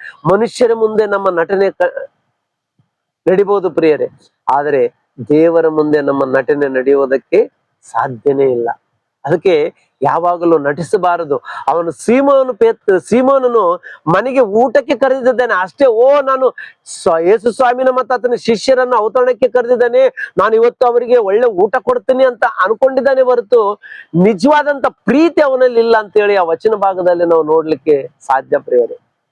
ಅರ್ಥ ಆಗ್ತಾ ಪ್ರಿಯರಲ್ಲಿ, ನಿಜವಾದಂತ ಪ್ರೀತಿ ಅವನಲ್ಲಿ ಇಲ್ಲ. ಯಾಕಂದ್ರೆ ಯೇಸು ಸ್ವಾಮಿ ಮನೆಗೆ ಬಂದನ ಕಾಲ್ ತೊಳೆಯುವುದಕ್ಕೆ ನೀರ್ ಕೊಟ್ಟಿಲ್ಲ ಅಂದ್ಮೇಲೆ ಅವನಲ್ಲಿ ಏನ್ ಪ್ರೀತಿ ಇದೆ ಒಂದ್ಸಲ ಆಲೋಚನೆ ಮಾಡ್ರಿ. ಏನ್ ಪ್ರೀತಿ ಇದೆ ಅವನಲ್ಲಿ? ಕಾಲು ತೊಳೆಯುವುದಕ್ಕೆ ನೀರು ಕೊಟ್ಟಿಲ್ಲಂತೆ, ಒಂದು ಹಗ್ಗು ಕೊಟ್ಟಿಲ್ಲಂತೆ, ಒಂದು ಮುದ್ದು ಕೊಟ್ಟಿಲ್ಲಂತೆ ಹೇಳ್ತಾ ಇದ್ದಾನೆ ಯೇಸು ಸ್ವಾಮಿ. ಅಂದ್ರೆ ಇದು ಕೇವಲ ಡಾಂಬಿಕವಾಗಿ ತೋರ್ಪಡಿಕೆಗಾಗಿ ಕಣ್ಮುಂದೆ ನೋಡುವಂತ ವ್ಯಕ್ತಿಯನ್ನು ಪ್ರೀತಿಸುವಂತವನಾಗಿದ್ದೆ ಹೊರತು ಅಂತರಾಳದಿಂದ ಪ್ರೀತಿಸುವಂತವರು ಅಲ್ಲ. ಕೆಲವರು ಡಾಂಬಿಕವಾಗಿ ಪ್ರೀತಿ ಮಾಡುವಂತ ಮನುಷ್ಯ ಮನೆಗೆ ಹೋದ್ರೆ ಪ್ರೀತಿ ಮಾಡ್ತಿರ್ತಾರ. ಬರ್ರಿ ಸರ್, ಬನ್ನಿ ಸರ್, ಬನ್ನಿ ಅಮ್ಮ, ಬನ್ನಿ ಅಪ್ಪ ಅಂತ ಹೇಳಿ ಪ್ರೀತಿ ಮಾಡ್ತಾರ. ಆ ಚಾವ್ ಕೊಡೋದೇನು, ನೀರು ಕೊಡೋದೇನು ಎಲ್ಲಾ ಮಾಡ್ತಿರ್ತಾರ. ಆದ್ರೆ ಒಳಗ ದ್ವೇಷ ಕಟ್ಟಿಕೊಂಡು ಜೀವನ ಮಾಡುವುದನ್ನು ನಾವು ನೋಡ್ತಾ ಇರ್ತೀವಿ ಪ್ರಿಯರೇ. ಅಂತವರ ಪ್ರೀತಿಯನ್ನು ದೇವರು ಮೆಚ್ಚುವಂತ ವ್ಯಕ್ತಿ ಅಲ್ಲ, ಮೆಚ್ಚುವಂತ ದೇವರು ಅಲ್ಲ ಪ್ರಿಯರೇ. ಅದು ಯಥಾರ್ಥವಾದಂತ ಪ್ರೀತಿ ಇರ್ಬೇಕು. ಅದಕ್ಕೆ ನೀನು ಎಷ್ಟು ಪ್ರೀತಿ ಮಾಡ್ತ ದೇವ್ರನ್ನ ಅಷ್ಟು ನಿನಗೆ ಲಾಭ ಇದೆ ಅಂತಕ್ಕಂಥದ್ದನ್ನು ಮರಿಬಾರ್ದು. ನೀನ್ ಎಷ್ಟು ಪ್ರೀತಿ ಮಾಡಿದ್ರು, ಮನುಷ್ಯನ ಎಷ್ಟು ಪ್ರೀತಿ ಮಾಡಿದ್ರು ಅಷ್ಟು ನಷ್ಟ ಆಗ್ತೀವಿ ಪ್ರಿಯ, ನಷ್ಟ ಆಗುತ್ತೆ. ನಮ್ ಜೀವನದಲ್ಲಿ ಬಹಳಷ್ಟು ನಷ್ಟ ಹೋಗಿ, ಯಾಕಂದ್ರೆ ಮನುಷ್ಯನ ಮೇಲೆ ಪ್ರೀತಿ ಬೆಳೆಸಿಕೊಂಡಷ್ಟು ನಷ್ಟ ಆಗ್ತೀವಿ. ಆದ್ರೆ ದೇವರ ಮೇಲೆ ಪ್ರೀತಿ ಬೆಳೆಸಿಕೊಂಡಷ್ಟು ನಿನಗೆ ಲಾಭನೇ ಇದೆ ಹೊರತು ನಷ್ಟ ಅಂತಕ್ಕಂಥದ್ದಿಲ್ಲ. ಯಾಕಂದ್ರೆ ನಿನ್ನನ್ನು ದೇವರು ತಿಳ್ಕೊಳ್ತಾನೆ, ನಿನ್ನ ಮನಸ್ಸು, ನಿನ್ನ ಕಷ್ಟ, ನಿನ್ನ ದುಃಖ, ನಿನ್ನ ವೇದನೆ, ನಿನ್ನ ಪರಿಸ್ಥಿತಿ ಏನಂತಕ್ಕಂಥ ತಿಳ್ಕೊಳ್ತಾನೆ. ಆಮೇಲೆ ನೀನು ನಿನಗಿರ್ತಕ್ಕಂಥ ಪ್ರಾಬ್ಲಮ್ ಏನಂತಕ್ಕಂಥ ತಿಳ್ಕೊಳ್ತಾನೆ ದೇವರು. ತಿಳ್ಕೊಂಡು ನಿನಗೆ ಬೇಕಾದದ್ದನ್ನು ಮಾಡುವುದಕ್ಕೆ ಇಷ್ಟಪಡ್ತಾನೆ ಪ್ರೀತಿ ಉಳ್ಳಂತ ದೇವರ ಮಕ್ಕಳೇ. ಒಂದ್ಸಲ ನಾವು ಬೈಬಲ್ ನಲ್ಲಿ ಇನ್ನೊಂದು ವಚನವನ್ನು ನೋಡ್ಕೊಳ್ಳೋದಕ್ಕೆ ಪ್ರಯತ್ನ ಮಾಡೋಣ ಪ್ರಿಯರೇ. ಯಾಕಂದ್ರೆ ದೇವರ ಪ್ರೀತಿಯನ್ನ ನಾವು ಸಂಪಾದನೆ ಮಾಡ್ಕೊಳ್ಬೇಕಂದ್ರೆ ಅಷ್ಟು ಸಾಮಾನ್ಯವಾದಂಥದ್ದು ಅಲ್ಲ. ಯೋಹಾನ್ ಬರೆದ ಸುವಾರ್ತೆ 16ನೇ ಅಧ್ಯಾಯ 27ನೇ ವಚನ ಭಾಗವನ್ನು ನೋಡ್ಕೊಳ್ಳೋಣ ಪ್ರಿಯರೇ. ಯೋಹಾನ್ ಬರೆದ ಸುವಾರ್ತೆ 16ನೇ ಅಧ್ಯಾಯ 27ನೇ ವಚನ ಭಾಗವನ್ನು ನಾವು ಓದಿಕೊಂಡು ಮುಂದಕ್ಕೆ ಹೋಗೋಣ ಪ್ರಿಯರೇ. ನೀವು ನನ್ನ ಮೇಲೆ ಮಮತೆ ಇಟ್ಟು ನನ್ನನ್ನು ತಂದೆಯ ಬಳಿಯಿಂದ ಹೊರಟು ಬಂದವನೆಂದು ನಂಬಿದರಿಂದ ತಂದೆಯು ತಾನೇ ನಿಮ್ಮ ಮೇಲೆ ಮಮತೆ ಇಡುವನು. ಮತ್ತೊಂದ್ಸಲ ಓದ್ರಿ ಪ್ರಿಯರ ಮಾತನ್ನು. ನೀವು ನನ್ನ ಮೇಲೆ ಮಮತೆ ಇಟ್ಟು ನನ್ನನ್ನು ತಂದೆಯ ಬಳಿಯಿಂದ ಹೊರಟು ಬಂದವನೆಂದು ನೀವು ನಂಬಿದರೆ ತಂದೆಯೇ ನಿಮ್ಮ ಮೇಲೆ ಮಮತೆ ಇಡುವನು. ಎಷ್ಟು ಅದ್ಭುತವಾದಂತ ವಿಷಯ ಪ್ರಿಯರೇ. ನಿಜವಾಗ್ಲು ನಾವು ಮನುಷ್ಯರ ಮೇಲೆ ಮಮತೆ ತೋರಿಸ್ತಿರ್ತೀವಿ, ಕರುಣೆ ತೋರಿಸ್ತಿರ್ತೀವಿ, ಅವನು ಪ್ರೀತಿ ಮಾಡ್ತಿರ್ತೀವಿ. ಅದೇ ವ್ಯಕ್ತಿ ಮನುಷ್ಯನ ಪ್ರೀತಿ ಮಾಡ್ಬೇಡ ಅಂತ ಹೇಳ್ತಾ ಇಲ್ಲ, ಮನುಷ್ಯನ ಪ್ರೀತಿ ಮಾಡ್ಬೇಡ ಅಂತ ಹೇಳ್ತಾರೆ. ಆದ್ರೆ ಮನುಷ್ಯ ಬೆನ್ನಿಗೆ ಚೂರು ಹಾಕೋವನ್ ಇರ್ತಾನೆ. ಆದ್ರೆ ಜಾಗೃತಿಯಿಂದ ಪ್ರೀತಿ ಮಾಡಿ. ಯಾಕಂದ್ರೆ ಬೈಬಲ್ ಹೇಳ್ತಾ ಇದೆ ಮನುಷ್ಯರ ವಿಷಯದಲ್ಲಿ ಎಚ್ಚರಿಕೆ ಆಗಿರುವಂತ. ನಾವು ಮತ್ತಾಯನ ಬರೆದ ಸುವಾರ್ತೆ 10ನೇ ಅಧ್ಯಾಯ 16, 17ನೇ ವಚನದಲ್ಲಿ ನೋಡಿದ್ರೆ ಮನುಷ್ಯರ ವಿಷಯದಲ್ಲಿ ಎಚ್ಚರಿಕೆ ಆಗಿರು. ಯಾಕಂದ್ರೆ ದೇವರ ವಿಷಯದಲ್ಲಿ ನೀನು ಧಾರಾಳವಾಗಿ ಪ್ರೀತಿ ಮಾಡು. ಯೇಸು ಸ್ವಾಮಿನನ್ನು ದೇವರ ಕುಮಾರನೆಂದು, ದೇವರ ಬಳಿಯಿಂದ ಇಳಿದು ಬಂದವನೆಂದು, ಆತನೇ ನನ್ನ ರಕ್ಷಕನೆಂದು ನೀನು ಯಾವಾಗಾದ್ರೂ ಅಂಗೀಕರಿಸಿಕೊಂಡು ನೀನು ಆತನಿಗೋಸ್ಕರ ನೀನು ಜೀವನ ಮಾಡ್ತೀಯೋ, ಆವಾಗ ತಂದೆಯಾದ ದೇವರು ಕೂಡ ನಿನ್ನ ಮೇಲೆ ಮಮತೆ ತೋರಿಸ್ತಾನಂತೆ. ಯೇಸು ಕ್ರಿಸ್ತನನ್ನು ನೀನು ಪ್ರೀತಿ ಮಾಡಿದರೆ ತಂದೆಯಾದ ದೇವರು ಕೂಡ ನಿನ್ನ ಮೇಲೆ ಪ್ರೀತಿ ಇಡ್ತಾನಂತ ವಿಷಯ ನಮಗ್ ಗೊತ್ತಾಗ್ತಾ ಇದೆ. ಆತನ ಮಮತೆ ಬಹಳ ದೊಡ್ಡದು ಪ್ರಿಯರೇ. ಆತನು ಒಂದು ಸಲ ನಿನ್ನ ಮೇಲೆ ಕಣ್ಣಿಟ್ಟನಂತಂದ್ರೆ ನಿನ್ನ ಇಡೀ ಜೀವನನೇ ಉದ್ಧಾರ ಆದಂಗ ಅಂತ ಹೇಳಲಿಕ್ಕೆ ನಾನು ಇಷ್ಟಪಡ್ತೀನಿ. ನಿಜವಾಗಲು ಆತನ ಮಮತೆ ನಿನ್ನ ಮೇಲೆ ಬರಬೇಕು, ಆತನ ಮನಸ್ಸು ನಿನ್ನ ಮೇಲೆ ಇಡಬೇಕು, ನಿನ್ನನ್ನು ತಿಳ್ಕೊಳ್ಬೇಕು ದೇವರು, ನೀನು ತಿಳಿಯುವ ಹಾಗೆ ಇರ್ಬೇಕು. ಅಂದ್ರೆ ನಾವೆಷ್ಟು ಪ್ರೀತಿ ಮಾಡ್ತೀವಿ ಅಂದ್ರೆ ಅಷ್ಟು ಲಾಭ ಇದೆ ಹೊರತು ನಷ್ಟ ಇಲ್ಲ ಅಂತಕ್ಕಂಥದ್ದನ್ನ ನೀನ್ ತಿಳ್ಕೊಳ್ಬೇಕು. ಆತನ ಪ್ರೀತಿಸಿದಷ್ಟು ಲಾಭ ಇದೆ ಹೊರತು ನಷ್ಟ ಅಂತೂ ಇಲ್ಲವೇ ಇಲ್ಲ. ಅದಕ್ಕೆ ಹೆಚ್ಚಾಗಿ ದೇವರ ಮೇಲೆ ನೀನು ಫೋಕಸ್ ಇಡು, ಹೆಚ್ಚಾಗಿ ಆತನ ಮೇಲೆ ನೀನು ಭಕ್ತಿಯಿಂದ ಬೆಳೆಯುವುದಕ್ಕೆ ಪ್ರಯತ್ನ ಮಾಡು. ಯಾಕಂದ್ರೆ ಮನುಷ್ಯರ ದೃಷ್ಟಿಗೆ ನಾವು ಯೋಗ್ಯರಾದ್ರೂ ಆಗ್ಲಿಲ್ದ್ರು, ಮನುಷ್ಯರು ಒಬ್ರಿಗೆ ಒಳ್ಳೆಯವರಾಗ್ತೀವಿ, ಒಬ್ರಿಗೆ ಕೆಟ್ಟವರಾಗ್ತೀವಿ. ಒಬ್ರು ನಮ್ಮನ್ನು ಮೆಚ್ಚುತ್ತಾರ, ಒಬ್ರು ನಮ್ಮನ್ನು ಉಗಿತಾರ ನಮ್ಮನ್ನ. ಮನುಷ್ಯರ ದೃಷ್ಟಿಗೆ ನಾವು ಅಷ್ಟು ಯೋಗ್ಯತೆ ಉಳ್ಳವರಾಗಿ ಕಾಣಿಸಿಕೊಳ್ಳುವಂತ ಪ್ರಯತ್ನ ನಾವು ಮಾಡೋದು ಬೇಡ. ನಾವ್ ಯಾವಾಗ ದೇವರ ದೃಷ್ಟಿಗೆ ಯೋಗ್ಯರಾಗಿ ನಾವು ಕಾಣ್ತೀವೋ, ದೇವ್ರನ್ನ ಹೆಚ್ಚಾಗಿ ಪ್ರೀತಿ ಮಾಡ್ತೀವೋ, ಆತನು ನಮ್ಮನ್ನು ಕರುಣಿಸುವ ಆತನು ನಮ್ಮನ್ನು ಕ್ಷಮಿಸುವ ಆತನು ನಮ್ಮನ್ನು ಪ್ರೀತಿಸುವ ಹೌದಾ ಇಲ್ವಾ? ಶಾಶ್ವತವಾದ ಪ್ರೀತಿಯಿಂದ ಪ್ರೀತಿಸುವಂತ ದೇವರು ಆತನಾಗಿದ್ದಾನೆ. ಅದಕ್ಕಾಗಿ ವಿಸ್ತಾರವಾದಂತ ನಿನ್ನ ಪಾಪಗಳು ಕ್ಷಮಿಸಲ್ಪಡಬೇಕಂದ್ರೆ ವಿಸ್ತಾರವಾದಂತ ಪ್ರೀತಿ ನೀನು ದೇವರನ್ನು ಮಾಡುವವನಾಗಿರಬೇಕು. ನಿನ್ನ ಮನಸ್ಸು ತಿಳ್ಕೊಳ್ಳುತ್ತಾನೆ, ಅದು ನಿನ್ನ ಮನೋಭಾವನೆಗಳು ಎಂತದ ಅಂತಕ್ಕಂಥದ್ದನ್ನ ಅರ್ಥ ಮಾಡಿಕೊಳ್ತಾನೆ. ನೀನ್ ಅನ್ಕೊಳ್ಬಹುದು ನಿನ್ನಷ್ಟಕ್ಕೆ ನೀನೇ ಯೋಗ್ಯನಂತೇಳಿ ಅನ್ಕೊಳ್ಬೇಡ ಯಾವಾಗಲೂ ಕೂಡ. ಒಂದು ವೇಳೆ ನಾವು ಆ ರೀತಿಯಾಗಿ ಅನ್ಕೊಂಡ್ರೆ ಅದು ಬಹಳ ತಪ್ಪು ಮಾಡಿದವರಾಗುತ್ತೆ ಪ್ರಿಯರೇ. ಅದಕ್ಕಾಗಿ ಆತನಲ್ಲಿ ನಾವು ಇದ್ರೆ ಆತ ನಮ್ಮನ್ನ ಏನ್ ಮಾಡ್ತಾನಂತೆ, ಕಾಪಾಡ್ತಾನಂತೆ. ತೆಳಗಿನ ವಚನ ಹೋದ್ರೆ ಮತ್ತೊಂದ್ಸಲ ಅದೇ ವಚನ ಮತ್ತು ತೆಳಗಿನ ವಚನ ಓದ್ರಿ ಪ್ರಿಯರೇ. ಯೆಹೋವನು ತನ್ನನ್ನು ಪ್ರೀತಿಸುವ ಯೆಹೋವನು ತನ್ನನ್ನು ಪ್ರೀತಿಸುವವರನ್ನು ಕಾಪಾಡುತ್ತಾನೆ. ಕಾಪಾಡುತ್ತಾನೆ, ಆದರೆ ಎಲ್ಲಾ ದುಷ್ಟರನ್ನು ಸಂಹರಿಸುತ್ತಾನೆ. ಎಲ್ಲಾ ದುಷ್ಟರನ್ನು ಸಂಹರಿಸುತ್ತಾನೆ. ಏನ್ ಮಾಡ್ತಾನಂತ? ನಾಶ ಮಾಡ್ತಾನಂತ ಪ್ರಿಯರೇ.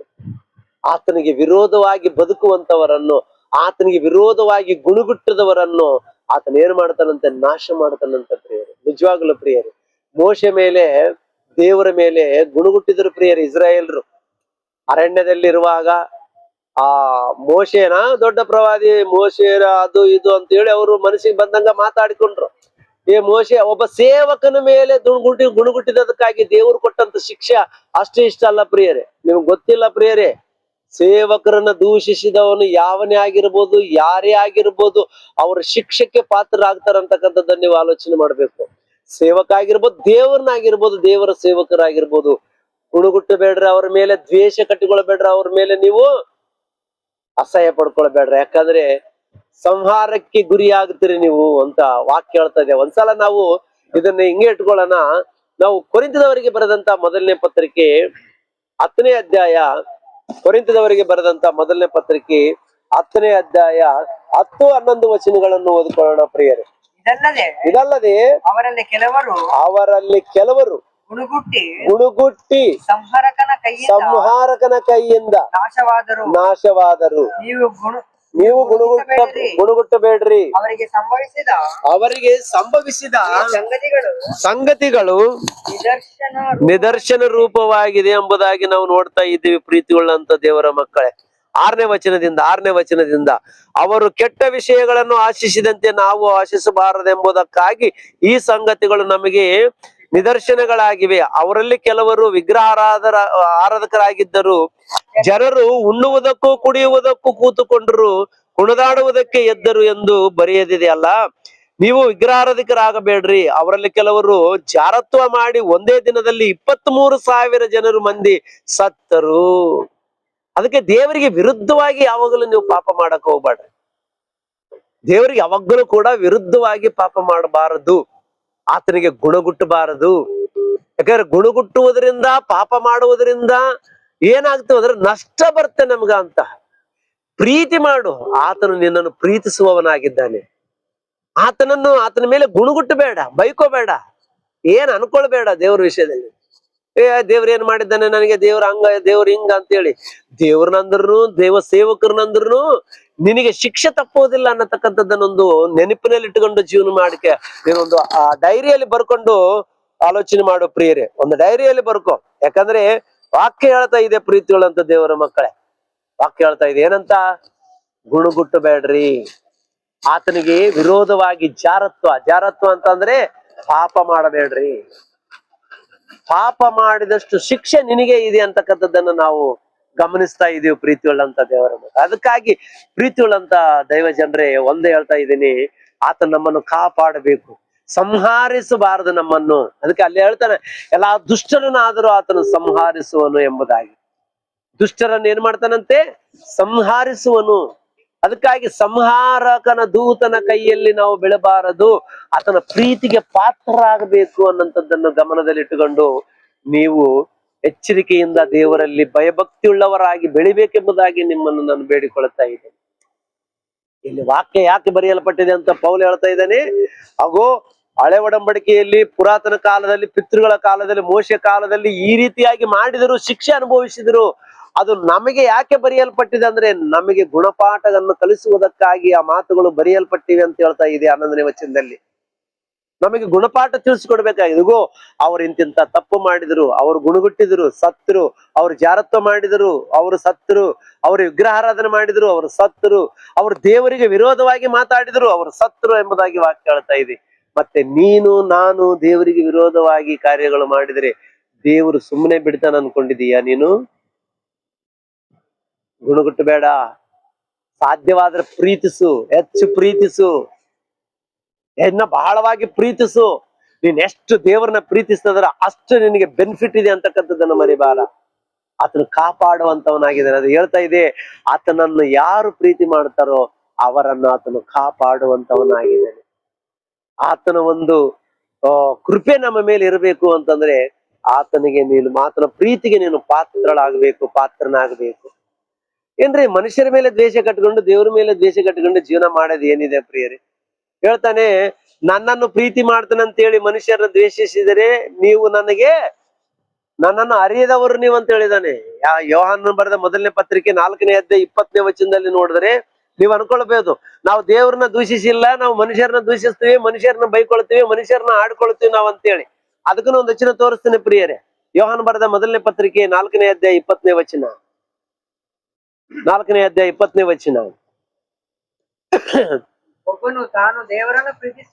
ಒಬ್ಬನು ನಾನು ದೇವರನ್ನು ಪ್ರೀತಿಸುತ್ತೇನೆ ಅಂತ ಹೇಳಿ ಸಹೋದರರನ್ನು ದ್ವೇಷಿಸಿದರೆ ಅವನು ಸುಳ್ಳುಗಾರನು, ಮೋಸಗಾರನು, ಅವನಲ್ಲಿ ದೇವರ ಪ್ರೀತಿಯೇ ಇಲ್ಲ ಎಂಬುದಾಗಿ ವಾಕ್ಯ ಹೇಳ್ತಾ ಇದೆ. ನಾನ್ ದೇವರನ್ನ ದೂಷಿಸಿಲ್ಲ, ನಾನ್ ದೇವರನ್ನ ಪ್ರೀತಿ ಮಾಡ್ತೇನೆ ಅಂತೇಳಿ ದೇವರ ಸ್ವರೂಪದಲ್ಲಿದ್ದಂತ ಮನುಷ್ಯರನ್ನು, ಸಹೋದರನನ್ನು, ಅದೇ ನೀನು ನಾನು ನಂಬಿರ್ತಕ್ಕಂಥ ಯೇಸು ಕ್ರಿಸ್ತನ ಭಕ್ತಾದಿಗಳನ್ನು ನೀನು ದೂಷಿಸಿದರೆ ನಿನ್ನಲ್ಲಿ ಏನಿಲ್ಲಂತೆ?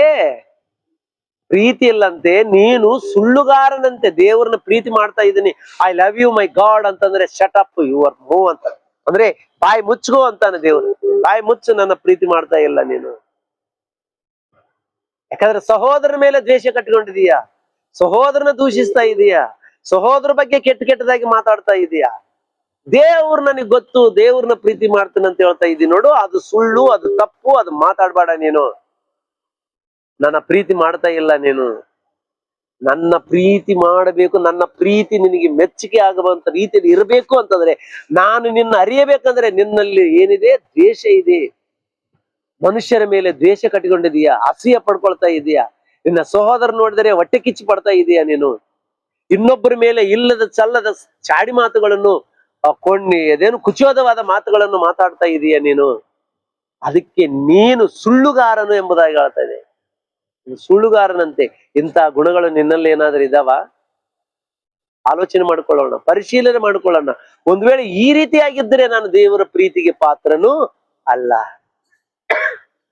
ಒಂದು ವೇಳೆ ನನ್ನ ಸಹೋದರನನ್ನು ದ್ವೇಷಿಸುವವನಾಗಿದ್ದರೆ, ಸಹೋದರನನ್ನು ದೂಷಿಸುವವನಾಗಿದ್ದರೆ ನಾನು ದೇವರ ಪ್ರೀತಿಗೆ ಪಾತ್ರಳು ಅಲ್ಲ ಅನ್ನಂತ ಭಾವನೆ ನಿನ್ನಲ್ಲಿ ಉತ್ಪತ್ತಿ ಆಗ್ಬೇಕು ಪ್ರಿಯರೇ. ಆಲೋಚನೆ ಮಾಡೋ ಪ್ರೀತಿ ಉಳ್ಳಂತ ದೇವರ ಮಕ್ಕಳೇ, ಈ ಸಮಯದಲ್ಲಿ ಹೇಳುವುದು ಒಂದೇ ಪ್ರಿಯರೇ, ನೀವು ದೇವರನ್ನು ಪ್ರೀತಿಸುವಂತವರಾಗಿ. ದೇವರ ಪ್ರೀತಿ ಇದ್ದರೆ ದೇವರ ಸ್ವರೂಪದಲ್ಲಿರ್ತಕ್ಕಂಥ ಮನುಷ್ಯರ ಮೇಲೆ ಕೂಡ ನಿನಗೆ ಆಟೋಮೆಟಿಕ್ ಆಗಿ ಪ್ರೀತಿ ಉಕ್ಕಿ ಬರುತ್ತೆ ಪ್ರಿಯರೇ. ಯಾರನ್ನ ದ್ವೇಷಿಸುವುದಿಲ್ಲ, ಯಾರನ್ನ ದೂಷಿಸುವುದಿಲ್ಲ, ಯಾರ ಬಗ್ಗೆ ಕೆಟ್ಟದ್ದು ಮಾತಾಡುವುದಿಲ್ಲ, ಯಾರನ್ನ ಆಡಿಕೊಳ್ಳುವುದಿಲ್ಲ, ಯಾರ ಮೇಲೆ ಕೆಟ್ಟದಂತ ಅಭಿಪ್ರಾಯ ನಮಗೆ ಬರೋದಿಲ್ಲ.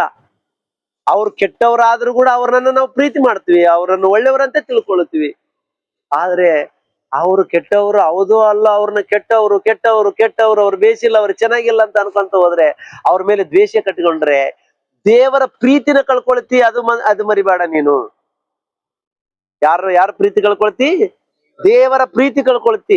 ದೇವರು ನಿನ್ನನ್ನು ಗಮನಿಸುವುದು ಬಿಡ್ತಾನೆ ಪ್ರಿಯರೇ. ನಿನ್ನ ಕಡೆಗೆ ಓರೆ ಮಾಡ್ಕೊಳ್ತಾನ, ನಿನ್ನನ್ನು ಗಮನಿಸುವುದಿಲ್ಲ. ಯಾಕಂದ್ರೆ ಕೊರಿಂಥ ಪತ್ರಿಕೆಯಲ್ಲಿ ನಾವು ಓದಿದೀವಿ, ಯಾರು ಆತನನ್ನು ಪ್ರೀತಿಸುತ್ತಾರೆ ಆತನು ಅವರನ್ನು ತಿಳ್ಕೊಳ್ಳುತ್ತಾನೆ ಅಂತೇಳಿ. ನಿನ್ನ ತಿಳ್ಕೊಳ್ಬೇಕಂದ್ರೆ ನಿನ್ನ ಪ್ರೀತಿ ಆತನಿಗೆ ಕಾಣಬೇಕು. ನೀನು ಮನುಷ್ಯರ ಮೇಲೆ ದ್ವೇಷ ಕಕ್ಷ ನೀನು ಕಟ್ಕೊಂಡ್ರೆ ಆತನ ಪ್ರೀತಿ ನಿನಗೆ ಸಿಗಲ್ಲ, ಆತನ ದೃಷ್ಟಿ ನಿನ್ನ ಮೇಲೆ ಇರಲ್ಲ, ಆತನ ಮಮತೆ ನಿನ್ನ ಮೇಲೆ ಇರಲ್ಲ, ಆತನ ಕರುಣೆ ನಿನ್ನ ಮೇಲೆ ಇರಲ್ಲ, ಆತನು ನಿನ್ನನ್ನು ಕಾಪಾಡುವುದಕ್ಕೆ ಪ್ರಯತ್ನಿಸೋದಿಲ್ಲ. ಇಡೀ ಜೀವನ ಪರ್ಯಂತ ಬದುಕಿರುವ ತನಕ ನಮಗೆ ಯಾವುದೋ ಒಂದು ಸಮಸ್ಯೆ, ಯಾವುದೋ ಒಂದು ಕಷ್ಟ, ಯಾವುದೋ ಒಂದು ರೋಗ, ಯಾವುದೋ ಒಂದು ಮರಿಬೇಡ. ಅದಕ್ಕಾಗಿ ಆತನ ಪ್ರೀತಿಯನ್ನು ಸಂಪಾದಿಸಿಕೊಳ್ಳುವುದಕ್ಕೆ ಪ್ರಯತ್ನ ಮಾಡಿ. ಇನ್ನೊಂದು ವಚನವನ್ನು ತೋರಿಸುವುದಕ್ಕೆ ಇಷ್ಟಪಡ್ತೀನಿ ಪ್ರಿಯರೇ. ಇದೇ ಕೀರ್ತನೆಗಳ ಗ್ರಂಥ 91ನೇ ಅಧ್ಯಾಯ 14ನೇ ವಚನವನ್ನು ಓದಿಕೊಳ್ಳೋಣ ಪ್ರಿಯರೇ. 91ನೇ ಅಧ್ಯಾಯ 14ನೇ ವಚನವನ್ನು ಓದಿಕೊಂಡು ಮುಗಿಸೋ ಪ್ರಯತ್ನ ಮಾಡ್ತೀನಿ ನಾನು. ಅವನು ನನ್ನಲ್ಲಿ ಆಸಕ್ತನಾಗಿರುವುದರಿಂದ ಅವನನ್ನು ರಕ್ಷಿಸುವೆನು. ನನ್ನ ನಾಮವನ್ನು ಅರಿತವನಾಗಿರುವುದರಿಂದ ಅವನನ್ನು ಉದ್ಧರಿಸುವೆನು ಎಂಬುದಾಗಿ ವಾಕ್ಯ ಹೇಳ್ತಾ ಇದೆ. ಪ್ರೀತಿಯುಳ್ಳಂತ ದೇವರ ಮಕ್ಕಳ, ನಿಜವಾಗಲೂ ದೇವರು ರಕ್ಷಣೆ ನಮಗೆ ಬೇಕು ಅಂತಂದ್ರೆ ಆತನ ನಾಮವನ್ನು ಅರಿತವನಾಗಿರಬೇಕು. ದೇವರು ಯಾವಾಗಲೂ ನನಗೆ ಜೊತೆಗಾರನಾಗಿದ್ದಾನೆ, ದೇವರಿದ್ದಾಗ ನನಗೆ ಯಾರು ಬೇಕಾಗಿಲ್ಲ, ಎಂಥದ್ದು ಬೇಕಾಗಿಲ್ಲ, ದೇವರಿದ್ರೆ ಸಾಕು ಅನ್ನಂತ ಭಾವನೆಯಿಂದ ನೀನು ಬದುಕಬೇಕಂತ ಪ್ರಿಯರೇ. ಎಷ್ಟು ಚಂದ ಹೇಳ್ತಾ ಇದೆ ನೋಡ್ರಿ. ಅವನು ನನ್ನಲ್ಲಿ ಆಸಕ್ತನಾಗಿರುವುದರಿಂದ, ನಾನಂದ್ರೆ ಬಹಳ ಇಷ್ಟ ಅವನಿಗೆ, ನಾನಂದ್ರೆ ಬಹಳ ಇಂಟ್ರೆಸ್ಟ್ ಅವನಿಗೆ, ನಾನಂದ್ರೆ ಬಹಳ ಪ್ರೀತಿ ಅವನಿಗೆ. ಅದಕ್ಕೆ ಅವನ್ನ ರಕ್ಷಿಸ್ತೇನೆ. ಅವನ್ನ ಕೈ ಬಿಡೋದಿಲ್ಲ ನಾನು. ಅವನು ಎಂತ ಅಪಾಯದಲ್ಲಿರ್ಬೋದು, ಅವನು ಎಂತ ರೋಗದಲ್ಲಿರ್ಬೋದು, ಅವನ ಎಂತ ಕಷ್ಟದಲ್ಲಿರ್ಬೋದು, ಅವನ ಎಂತ ಶೋಧನೆಗೆ ಗುರಿ ಆಗಿರ್ಬೋದು, ಅವನನ್ನು ನಾನು ಕಾಪಾಡ್ತೀನಿ, ರಕ್ಷಿಸ್ತೇನೆ ಅವನ್ನ ಅಂತ ಹೇಳ್ತಾ ಇದ್ದಾನೆ ನೋಡ್ರಿ ಪ್ರಿಯರೇ. ಎಷ್ಟು ಅದ್ಭುತವಾದಂತ ಮಾತು ಪ್ರಿಯರೇ. ಮನುಷ್ಯರು ಯಾರಾದ್ರೆ ಈ ಧೈರ್ಯದ ಮಾತು ಹೇಳಬಲ್ಲರ? ಹೇಳ್ತಾರ ಪ್ರಿಯರೇ. ಮನುಷ್ಯರು ಏನು ಬೇಕಾದಂಗ ಹೇಳ್ತಾರ, ಹೇಳಿದಷ್ಟು ಇರಲ್ಲ ಪ್ರಿಯರೇ. ನಿನಗೆ ಏನನ್ನಾಗಲು ಬ್ರದರ್, ನಾನು ಇರ್ತೀನಿ, ನಾನಿದ್ದೀನಿ ಬ್ರದರ್, ನಿನ್ಗೆ ಏನ್ ಭಯ ಪಡಕ್ ಹೋಗ್ಬೇಡ, ನಾನಿದ್ದೀನಿ, ನಾನು ನಿನಗೆ ಸಂಗಡ ಇರ್ತೀನಿ, ಜೊತೆಗಾರಾಗಿರ್ತೀನಿ, ನಾನು ಫ್ರೆಂಡ್ಲಿ ಆಗಿರ್ತೀನಿ, ನಿನಗೆ ಯಾವುದೇ ಕಷ್ಟ ಬರ್ಲಿ ನಾನಿದ್ದೀನಿ ಅನ್ನೋದು ಮರಿಬೇಡ ಅಂತಿರ್ತಾರ. ಕಷ್ಟ ಕಾಲದಲ್ಲಿ ಪರಾರಾಗಿರ್ತಾರ ಪ್ರಿಯರೇ. ಕಷ್ಟ ಕಾಲದಲ್ಲಿ ನಮ್ ಮುಂದಕ್ಕೆ ಬರಲ್ಲ ಅವರು, ಬರೇ ಒಣ ಮಾತು ಹೇಳ್ತಿರ್ತಾರ, ನಾನು ಅದು ಮಾಡ್ತೀನಿ ಇದು ಮಾಡ್ತೀನಿ ಅಂತಿರ್ತಾರ. ಆದ್ರೆ ಅವ್ರ ಕಷ್ಟ ಕಾಲದಾಗ ಕೈ ಬಿಡುವಂತ ಮನುಷ್ಯರಾಗಿದ್ದಾರೆ. ಆದ್ರೆ ದೇವರು ಹೇಳ್ತಾನೆ, ನನ್ನಲ್ಲಿ ಆಸಕ್ತನಾಗಿ ನೀನು ಬದುಕಿದರೆ ನಾನು ನಿನ್ನನ್ನು ರಕ್ಷಿಸುವವನಾಗಿದ್ದೇನೆ. ಅದ್ಭುತವಾದಂತ ಮಾತಲ್ವಾ? ಇನ್ನೊಂದೇನತ್ತಾನೆ, ನನ್ನ ನಾಮವನ್ನು ಅರಿತವನಾಗಿರುವುದರಿಂದ ಅವನನ್ನು ನಾನು ಉದ್ಧರಿಸುವೆನು, ಅವನನ್ನು ನಾನು ಬಲಪಡಿಸುವೆನು. ಅವನು ಕುಗ್ಗಿವಾದ ಕಾಲದಲ್ಲಿ, ಅವನ ಕಷ್ಟ ಕಾಲದಲ್ಲಿ ನಾನು ಅವನನ್ನು ಮೇಲಕ್ಕೆ ಎತ್ತುವಂತವನಾಗಿದ್ದೇನೆ. ಅವನು ಯಾವ ವಿಷಯದಲ್ಲಿ ನಾನು ಹಿಂದಕ್ಕೆ ಬಿದ್ದಿದ್ದೇನೆ ಅಂತೇಳಿ ಬಾಧೆ ಪಡ್ತಾನೋ ಆ ವಿಷಯದಲ್ಲಿ ಅವನು ಉದ್ಧಾರ ಮಾಡ್ತೇನೆ ಎಂಬುದಾಗಿ ಹೇಳ್ತಾ ಇದ್ದಾನೆ ಪ್ರೀತಿಯುಳ್ಳಂತ ದೇವರು. ಹೌದು, ನಿಜವಾಗ್ಲು ಆತನ ವಾಗ್ದಾನದ ಮಾತಿದು. ಆತನು ಪ್ರಾಮಿಸ್ ಮಾಡ್ತಾ ಇದ್ದಾನೆ, ಹೇಗೋ ನಾನು ಹೇಳ್ತಾ ಇದ್ದೀನಿ, ನನ್ನ ನಾಮವನ್ನು ಅರಿತವನನ್ನು ನಾನು ಎಂದಿಗೂ ಕೈ ಬಿಡುವುದಿಲ್ಲ. ಅವನು ನನ್ನಲ್ಲಿ ಆಸಕ್ತನಾಗಿರುವುದರಿಂದ ಅವನು ನಾನು ರಕ್ಷಿಸುತ್ತೇನೆ.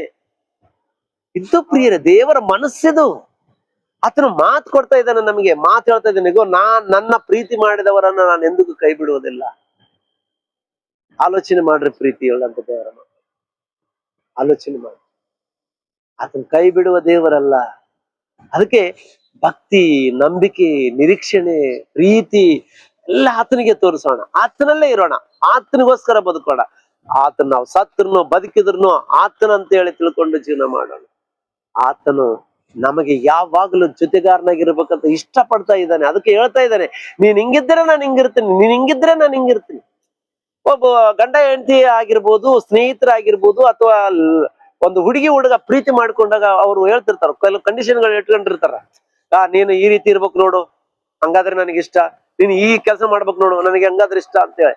ಈಗ ನೀನ್ ಹಿಂಗಿದ್ರೆ ನಾನು ನಿನ್ನ ಪ್ರೀತಿ ಮಾಡ್ತೀನಿ, ಹಿಂಗಿದ್ರೆ ನನಗಿಷ್ಟ, ನೀನ್ ಈ ಡ್ರೆಸ್ ಹಾಕೊಂಡ್ರೆ ನನಗೆ ಚಂದ, ಈ ಸೀರೆ ಉಟ್ಕೊಂಡ್ರೆ ನನಗೆ ಚಂದ, ಅಥವಾ ನೀನ್ ಬೂಟ್ ಶೂಟ್ ಹಾಕೊಂಡ್ರೆ ನನಗೆ ಚಂದ ಅಂತೇಳಿ ಇವ್ರಿಬ್ರು ಏನ್ ಮಾತಾಡ್ಕೊಳ್ತಾರ, ಅವ್ರ ಮನಸ್ಸಿನಲ್ಲಿರೋ ಭಾವನೆಗಳು ಹೇಳ್ಕೊಳ್ತಾರ, ಒಬ್ರಿಗೊಬ್ರು ಹೇಳ್ಕೊಳ್ತಾರ, ನನಗೆ ಈ ತರ ಇದ್ರೆ ನನಗೆ ಇಷ್ಟ, ನೀನ್ ಇಷ್ಟ ನನಗೆ ಅಂತೇಳಿ.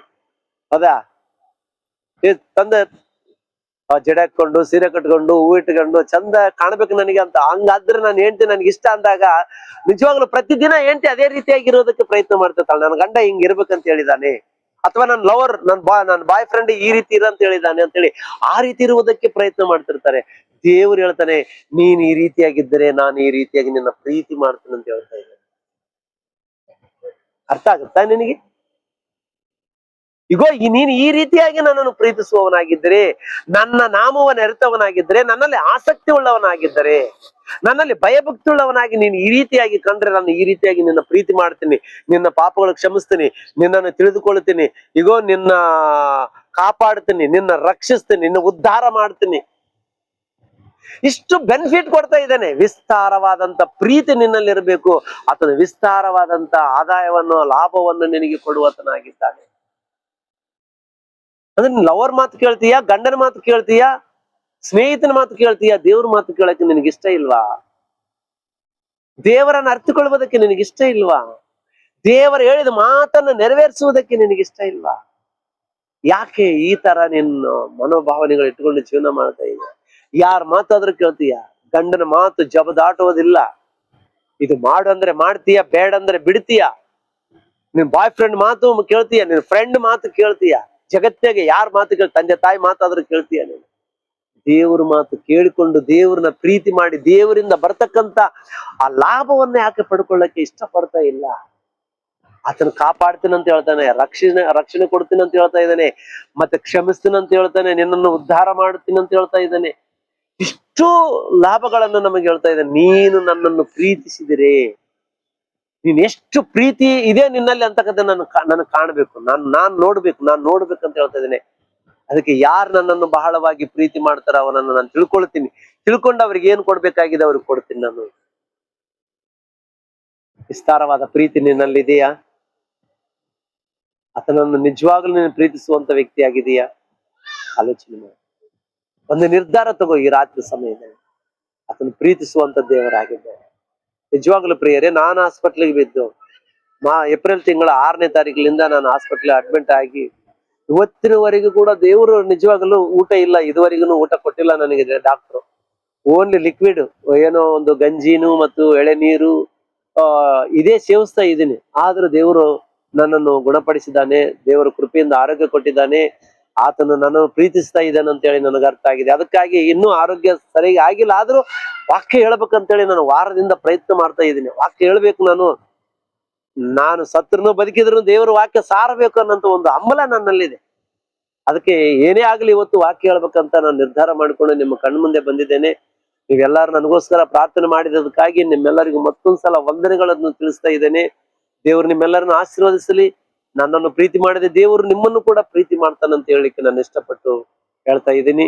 ದೇವರೆಲ್ಲರಿಗೂ ಜೊತೆಯಾಗಿದ್ದು ನಿಮ್ಮನ್ನು ಬಲಪಡಿಸಲಿ, ನಿಮ್ಮ ಕುಟುಂಬಗಳಿಗೆ ಶಾಂತಿ ಸಮಾಧಾನವನ್ನು ಅನುಗ್ರಹಿಸಲೆಂದು ಬೇಡುತ್ತಾ ಈ ಮಾತುಗಳಿಗೆ ಮುಗಿಸ್ತಾ ಇದ್ದೀನಿ. ಈ ಮಾತುಗಳನ್ನು ಕೇಳಿರ್ತಕ್ಕಂಥ ನೀವು ದೇವರ ಹೆಚ್ಚಾಗಿ ಪ್ರೀತಿ ಮಾಡಿ ಆತನಿಂದ ಬರ್ತಕ್ಕಂತ ಲಾಭವನ್ನು ನೀವು ಪಡ್ಕೊಳ್ಬೇಕೆಂಬುದಾಗಿ ನಿಮ್ಮಲ್ಲಿ ಬೇಡಿಕೊಳ್ತಾ ಇದ್ದೇನೆ, ವಿನಂತಿಸಿಕೊಳ್ಳುತ್ತೇನೆ. ಎಲ್ಲರಿಗೆ ನಮಸ್ಕಾರ. ಚಿಕ್ಕದಾಗಿ ಪ್ರಾರ್ಥನೆ ಮಾಡಿ ಮುಗಿಸ್ತೇನೆ. ಪರಿಶುದ್ಧನೇ, ಮಹೋನ್ನತನೇ, ಪರಮ ಪ್ರೀತಿಯುಳ್ಳ ಪರಲೋಕದಲ್ಲಿರುವ ನಮ್ಮ ತಂದೆಯಾದ ದೇವರೇ, ನಿನಗೆ ವಂದನೆಗಳು, ಸ್ತೋತ್ರಗಳಪ್ಪ. ಈ ಸಮಯದಲ್ಲಿ ನಿನ್ನ ಮಕ್ಕಳೊಟ್ಟಿಗೆ ವಾಕ್ಯಗಳನ್ನು ಹಂಚಿಕೊಳ್ಳುವಂತ ಭಾಗ್ಯ ನನಗೆ ಕೊಟ್ಟದಕ್ಕಾಗಿ ನಿನಗೆ ಸ್ತೋತ್ರ ತಂದೆ. ಆರೋಗ್ಯ ಕೊಟ್ಟದಕ್ಕಾಗಿ ನಿನಗೆ ಸ್ತೋತ್ರ. ಹೇಳುವಂತ ಜ್ಞಾನ ಕೊಟ್ಟದಕ್ಕಾಗಿ ನಿನಗೆ ಸ್ತೋತ್ರ ತಂದೆ. ಹೌದು ತಂದೆ, ನಿನ್ನನ್ನು ನಾವೆಷ್ಟಾಗಿ ಪ್ರೀತಿ ಮಾಡ್ತು ಅಂದ್ರೆ ಅಷ್ಟಾಗಿ ನಮ್ಮನ್ನು ಪ್ರೀತಿಸಿ ನಮಗೆ ಎಷ್ಟೋ ಲಾಭವನ್ನು ಕೊಡುವಂತ ದೇವರಾಗಿದ್ದೀರಿ. ನಾವು ವಿಸ್ತಾರವಾಗಿ ಪ್ರೀತಿ ಮಾಡಿದ್ರೆ ನಮ್ಮ ಪಾಪಗಳನ್ನು ಕ್ಷಮಿಸುವವನಾಗಿದ್ದಿ. ಈಗ ನಿನ್ನನ್ನು ಪ್ರೀತಿಸುವುದ್ರೆ ನಮ್ಮ ಮೇಲೆ ನಿನ್ನ ಮಮತೆ ಇಡುವಂತ ದೇವರಾಗಿದ್ದೀರಿ. ನಿನ್ನನ್ನು ಪ್ರೀತಿಸಿದರೆ ನಮ್ಮನ್ನು ಕಾಪಾಡುವಂತ ದೇವರಾಗಿದ್ದೀರಿ. ನಿನ್ನನ್ನು ಪ್ರೀತಿಸಿದರೆ, ನಿನ್ನನ್ನು ಅರಿತವರಾಗಿದ್ದರೆ, ನಿನ್ನಲ್ಲಿ ಆಸಕ್ತಿ ಉಳ್ಳವರಾಗಿದ್ದರೆ ನಮ್ಮನ್ನು ರಕ್ಷಿಸುವ ದೇವರಾಗಿದ್ದೀರಿ. ನಿನ್ನ ನಾಮವನ್ನು ಅರಿತವರಾಗಿದ್ದರೆ ನಮ್ಮನ್ನು ಉದ್ಧಾರ ಮಾಡುವಂತ ದೇವರು ನೀವಾಗಿದ್ದೀರಿ. ಹೌದು ದೇವ, ಇಷ್ಟು ಮಾತುಗಳನ್ನು ತಿಳ್ಕೊಂಡಂತ ನಾವು ವ್ಯರ್ಥವಾಗಿ ಬದುಕದೆ ಇನ್ನು ಮೇಲಾದರೂ ನಾವು ಮನುಷ್ಯರ ಮೇಲೆ ಆಯ್ತು, ನಿನ್ನ ಮೇಲೆ ಆಯ್ತು ದ್ವೇಷ ಕಟ್ಟಿಕೊಂಡು ನಾವು ಅಸಹ್ಯವುಳ್ಳವರಾಗಿ ಬದುಕದೆ ನಿನ್ನನ್ನು ಪ್ರೀತಿಸುವಂತ ವ್ಯಕ್ತಿಗಳಾಗಿ, ಮನುಷ್ಯರನ್ನು, ನೆರೆಯವರನ್ನು ಕೂಡ ಪ್ರೀತಿಸುವಂತ ಮನುಷ್ಯರಾಗಿ ಬದುಕುವುದಕ್ಕೆ ನಮಗೆ ಸಹಾಯ ಮಾಡ್ಬೇಕೆಂಬುದಾಗಿ ಬೇಡ್ತಾ ಇದ್ದೇನೆ. ಗೂಗಲ್ ಮೀಟ್ ಅಲ್ಲಿ ಬಂದಿರತಕ್ಕಂತ ಎಲ್ಲರನ್ನು ಕೂಡ ನೀವು ಆಶೀರ್ವದಿಸ್ರಿ, ಬಲಪಡಿಸ್ರಿ. ಬೇಕಾಗಿರ್ತಕ್ಕಂಥ ಜ್ಞಾನ ವಿವೇಕಗಳನ್ನು ಕೊಡ್ರಿ, ಆಯುರ ಆರೋಗ್ಯವನ್ನು ಕೊಡ್ರಿ. ಅವ್ರ ಕುಟುಂಬಗಳಿಗೆ ಸಮಾಧಾನವನ್ನು, ಶಾಂತಿಯನ್ನು ಅನುಗ್ರಹಿಸ್ರಿ. ಮತ್ತು ವಿಶೇಷವಾಗಿ ಮಹಾಲಕ್ಷ್ಮಿ ಅವರು ಅನಾರೋಗ್ಯದಿಂದ ನರಳುತ್ತಾ ಇದ್ದಾರೆ, ಅವರನ್ನು ಕೂಡ ನಿಮ್ಮ ಕೃಪೆಯುಳ್ಳ ಹಸ್ತದಿಂದ ಮುಟ್ಟಿ ಗುಣಪಡಿಸಿ ಸಂಪೂರ್ಣವಾದ ಆರೋಗ್ಯವನ್ನು ಪಡೆದುಕೊಂಡು ನಿನಗಾಗಿ ಬದುಕುವಂತ ಮಗಳಾಗಿ ಜೀವಿಸುವುದಕ್ಕೆ ಸಹಾಯ ಮಾಡಬೇಕೆಂಬುದಾಗಿ ಬೇಡ್ತಾ ಇದ್ದೇನೆ. ಅವರ ಕುಟುಂಬಕ್ಕೆ ಶಾಂತಿ ಸಮಾಧಾನವನ್ನು ಅನುಗ್ರಹಿಸಿರಿ. ಅದೇ ರೀತಿಯಲ್ಲಿ ರಾಜೇಶ್ ಅವರ ಕುಟುಂಬದಲ್ಲಿ ರಾಜೇಶ್ ಕೂಡ ಅನಾರೋಗ್ಯದಿಂದ ನರಳುತ್ತಾ ಇದ್ದಾನೆ. ಆ ಮಗನನ್ನು ಕೂಡ ನೀವು ಆರೋಗ್ಯವನ್ನು ಕೊಟ್ಟು ಬಲಪಡಿಸಬೇಕೆಂಬುದಾಗಿ ನಿನ್ನನ್ನು ಬೇಡ್ತಾ ಇದ್ದೇನೆ. ದೇವ, ನಿನ್ನ ನಾಮಕ್ಕೆ ಸ್ತೋತ್ರಗಳು. ಮತ್ತು ಅವರ ಕುಟುಂಬದಲ್ಲಿ, ರಾಜೇಶನ ಕುಟುಂಬದಲ್ಲಿ ಎಲ್ಲರನ್ನೂ ಗುಣಪಡಿಸಿರಿ, ಶಾಂತಿ ಸಮಾಧಾನವನ್ನು ಅನುಗ್ರಹಿಸಿರಿ. ಅದೇ ರೀತಿಯಾಗಿ ಪರಮೇಶನು ಕೂಡ ಅನಾರೋಗ್ಯದಿಂದ ನರಳುತ್ತಾ ಇದ್ದಾನೆ. ಆ ಮಗನನ್ನು ಕೂಡ ನೀವು ಮುಟ್ಟರಿ, ಗುಣಪಡಿಸಿರಿ. ಆ ಮಗನ ಕುಟುಂಬಕ್ಕೆ ಶಾಂತಿ ಸಮಾಧಾನವನ್ನು ಅನುಗ್ರಹಿಸಬೇಕೆಂಬುದಾಗಿ ನಿಮ್ಮನ್ನು ಬೇಡಿಕೊಳ್ತಾ ಇದ್ದೇನೆ. ದೇವ, ಇನ್ನೂ ಅನಾರೋಗ್ಯದಿಂದ ನರಳುವಂತ ಎಲ್ಲಾ ಮಕ್ಕಳನ್ನು ನಿನ್ನ ಕೈಗೊಪ್ಪಿಸ್ತಾ ಇದ್ದೇನೆ. ಎಲ್ಲರನ್ನು ಹೆಸರಾಗಿ ಆಶೀರ್ವದಿಸಿ ಬಲಪಡಿಸಬೇಕೆಂಬುದಾಗಿ ಬೇಡುತ್ತಾ ಸಮಸ್ತವನ್ನು ನಿನ್ನ ಪದ್ಮಪಾದಕ್ಕೆ ಒಪ್ಪಿಸಿಕೊಡುತ್ತಾ ಈ ಚಿಕ್ಕ ಪ್ರಾರ್ಥನೆ ನಿಮ್ಮ ಮುದ್ದು ಮಗನು ನಮ್ಮ ರಕ್ಷಕನಾದಂತ ಯೇಸು ಸ್ವಾಮಿ ಹೆಸರಿನಲ್ಲಿ ಬೇಡಿ ಹೊಂದಿದ್ದೇವಪ್ಪ ತಂದೆ, ಆಮೇನ್. ತಂದೆಯಾದ ದೇವರ ಪ್ರೀತಿಯು, ಕರ್ತನಾದ ಯೇಸು ಕ್ರಿಸ್ತನ ಕೃಪೆಯು, ಪರಿಶುದ್ಧಾತ್ಮ ಅನ್ಯೋನ್ಯತೆಯು ಈಗಲೂ ಯಾವಾಗಲೂ ಸದಾ ಕಾಲ ನಮ್ಮೊಂದಿಗಿದ್ದು ನಡೆಸಲಿ. ಆಮೇನ್. ಎಲ್ಲರಿಗೆ ನಮಸ್ಕಾರಗಳು.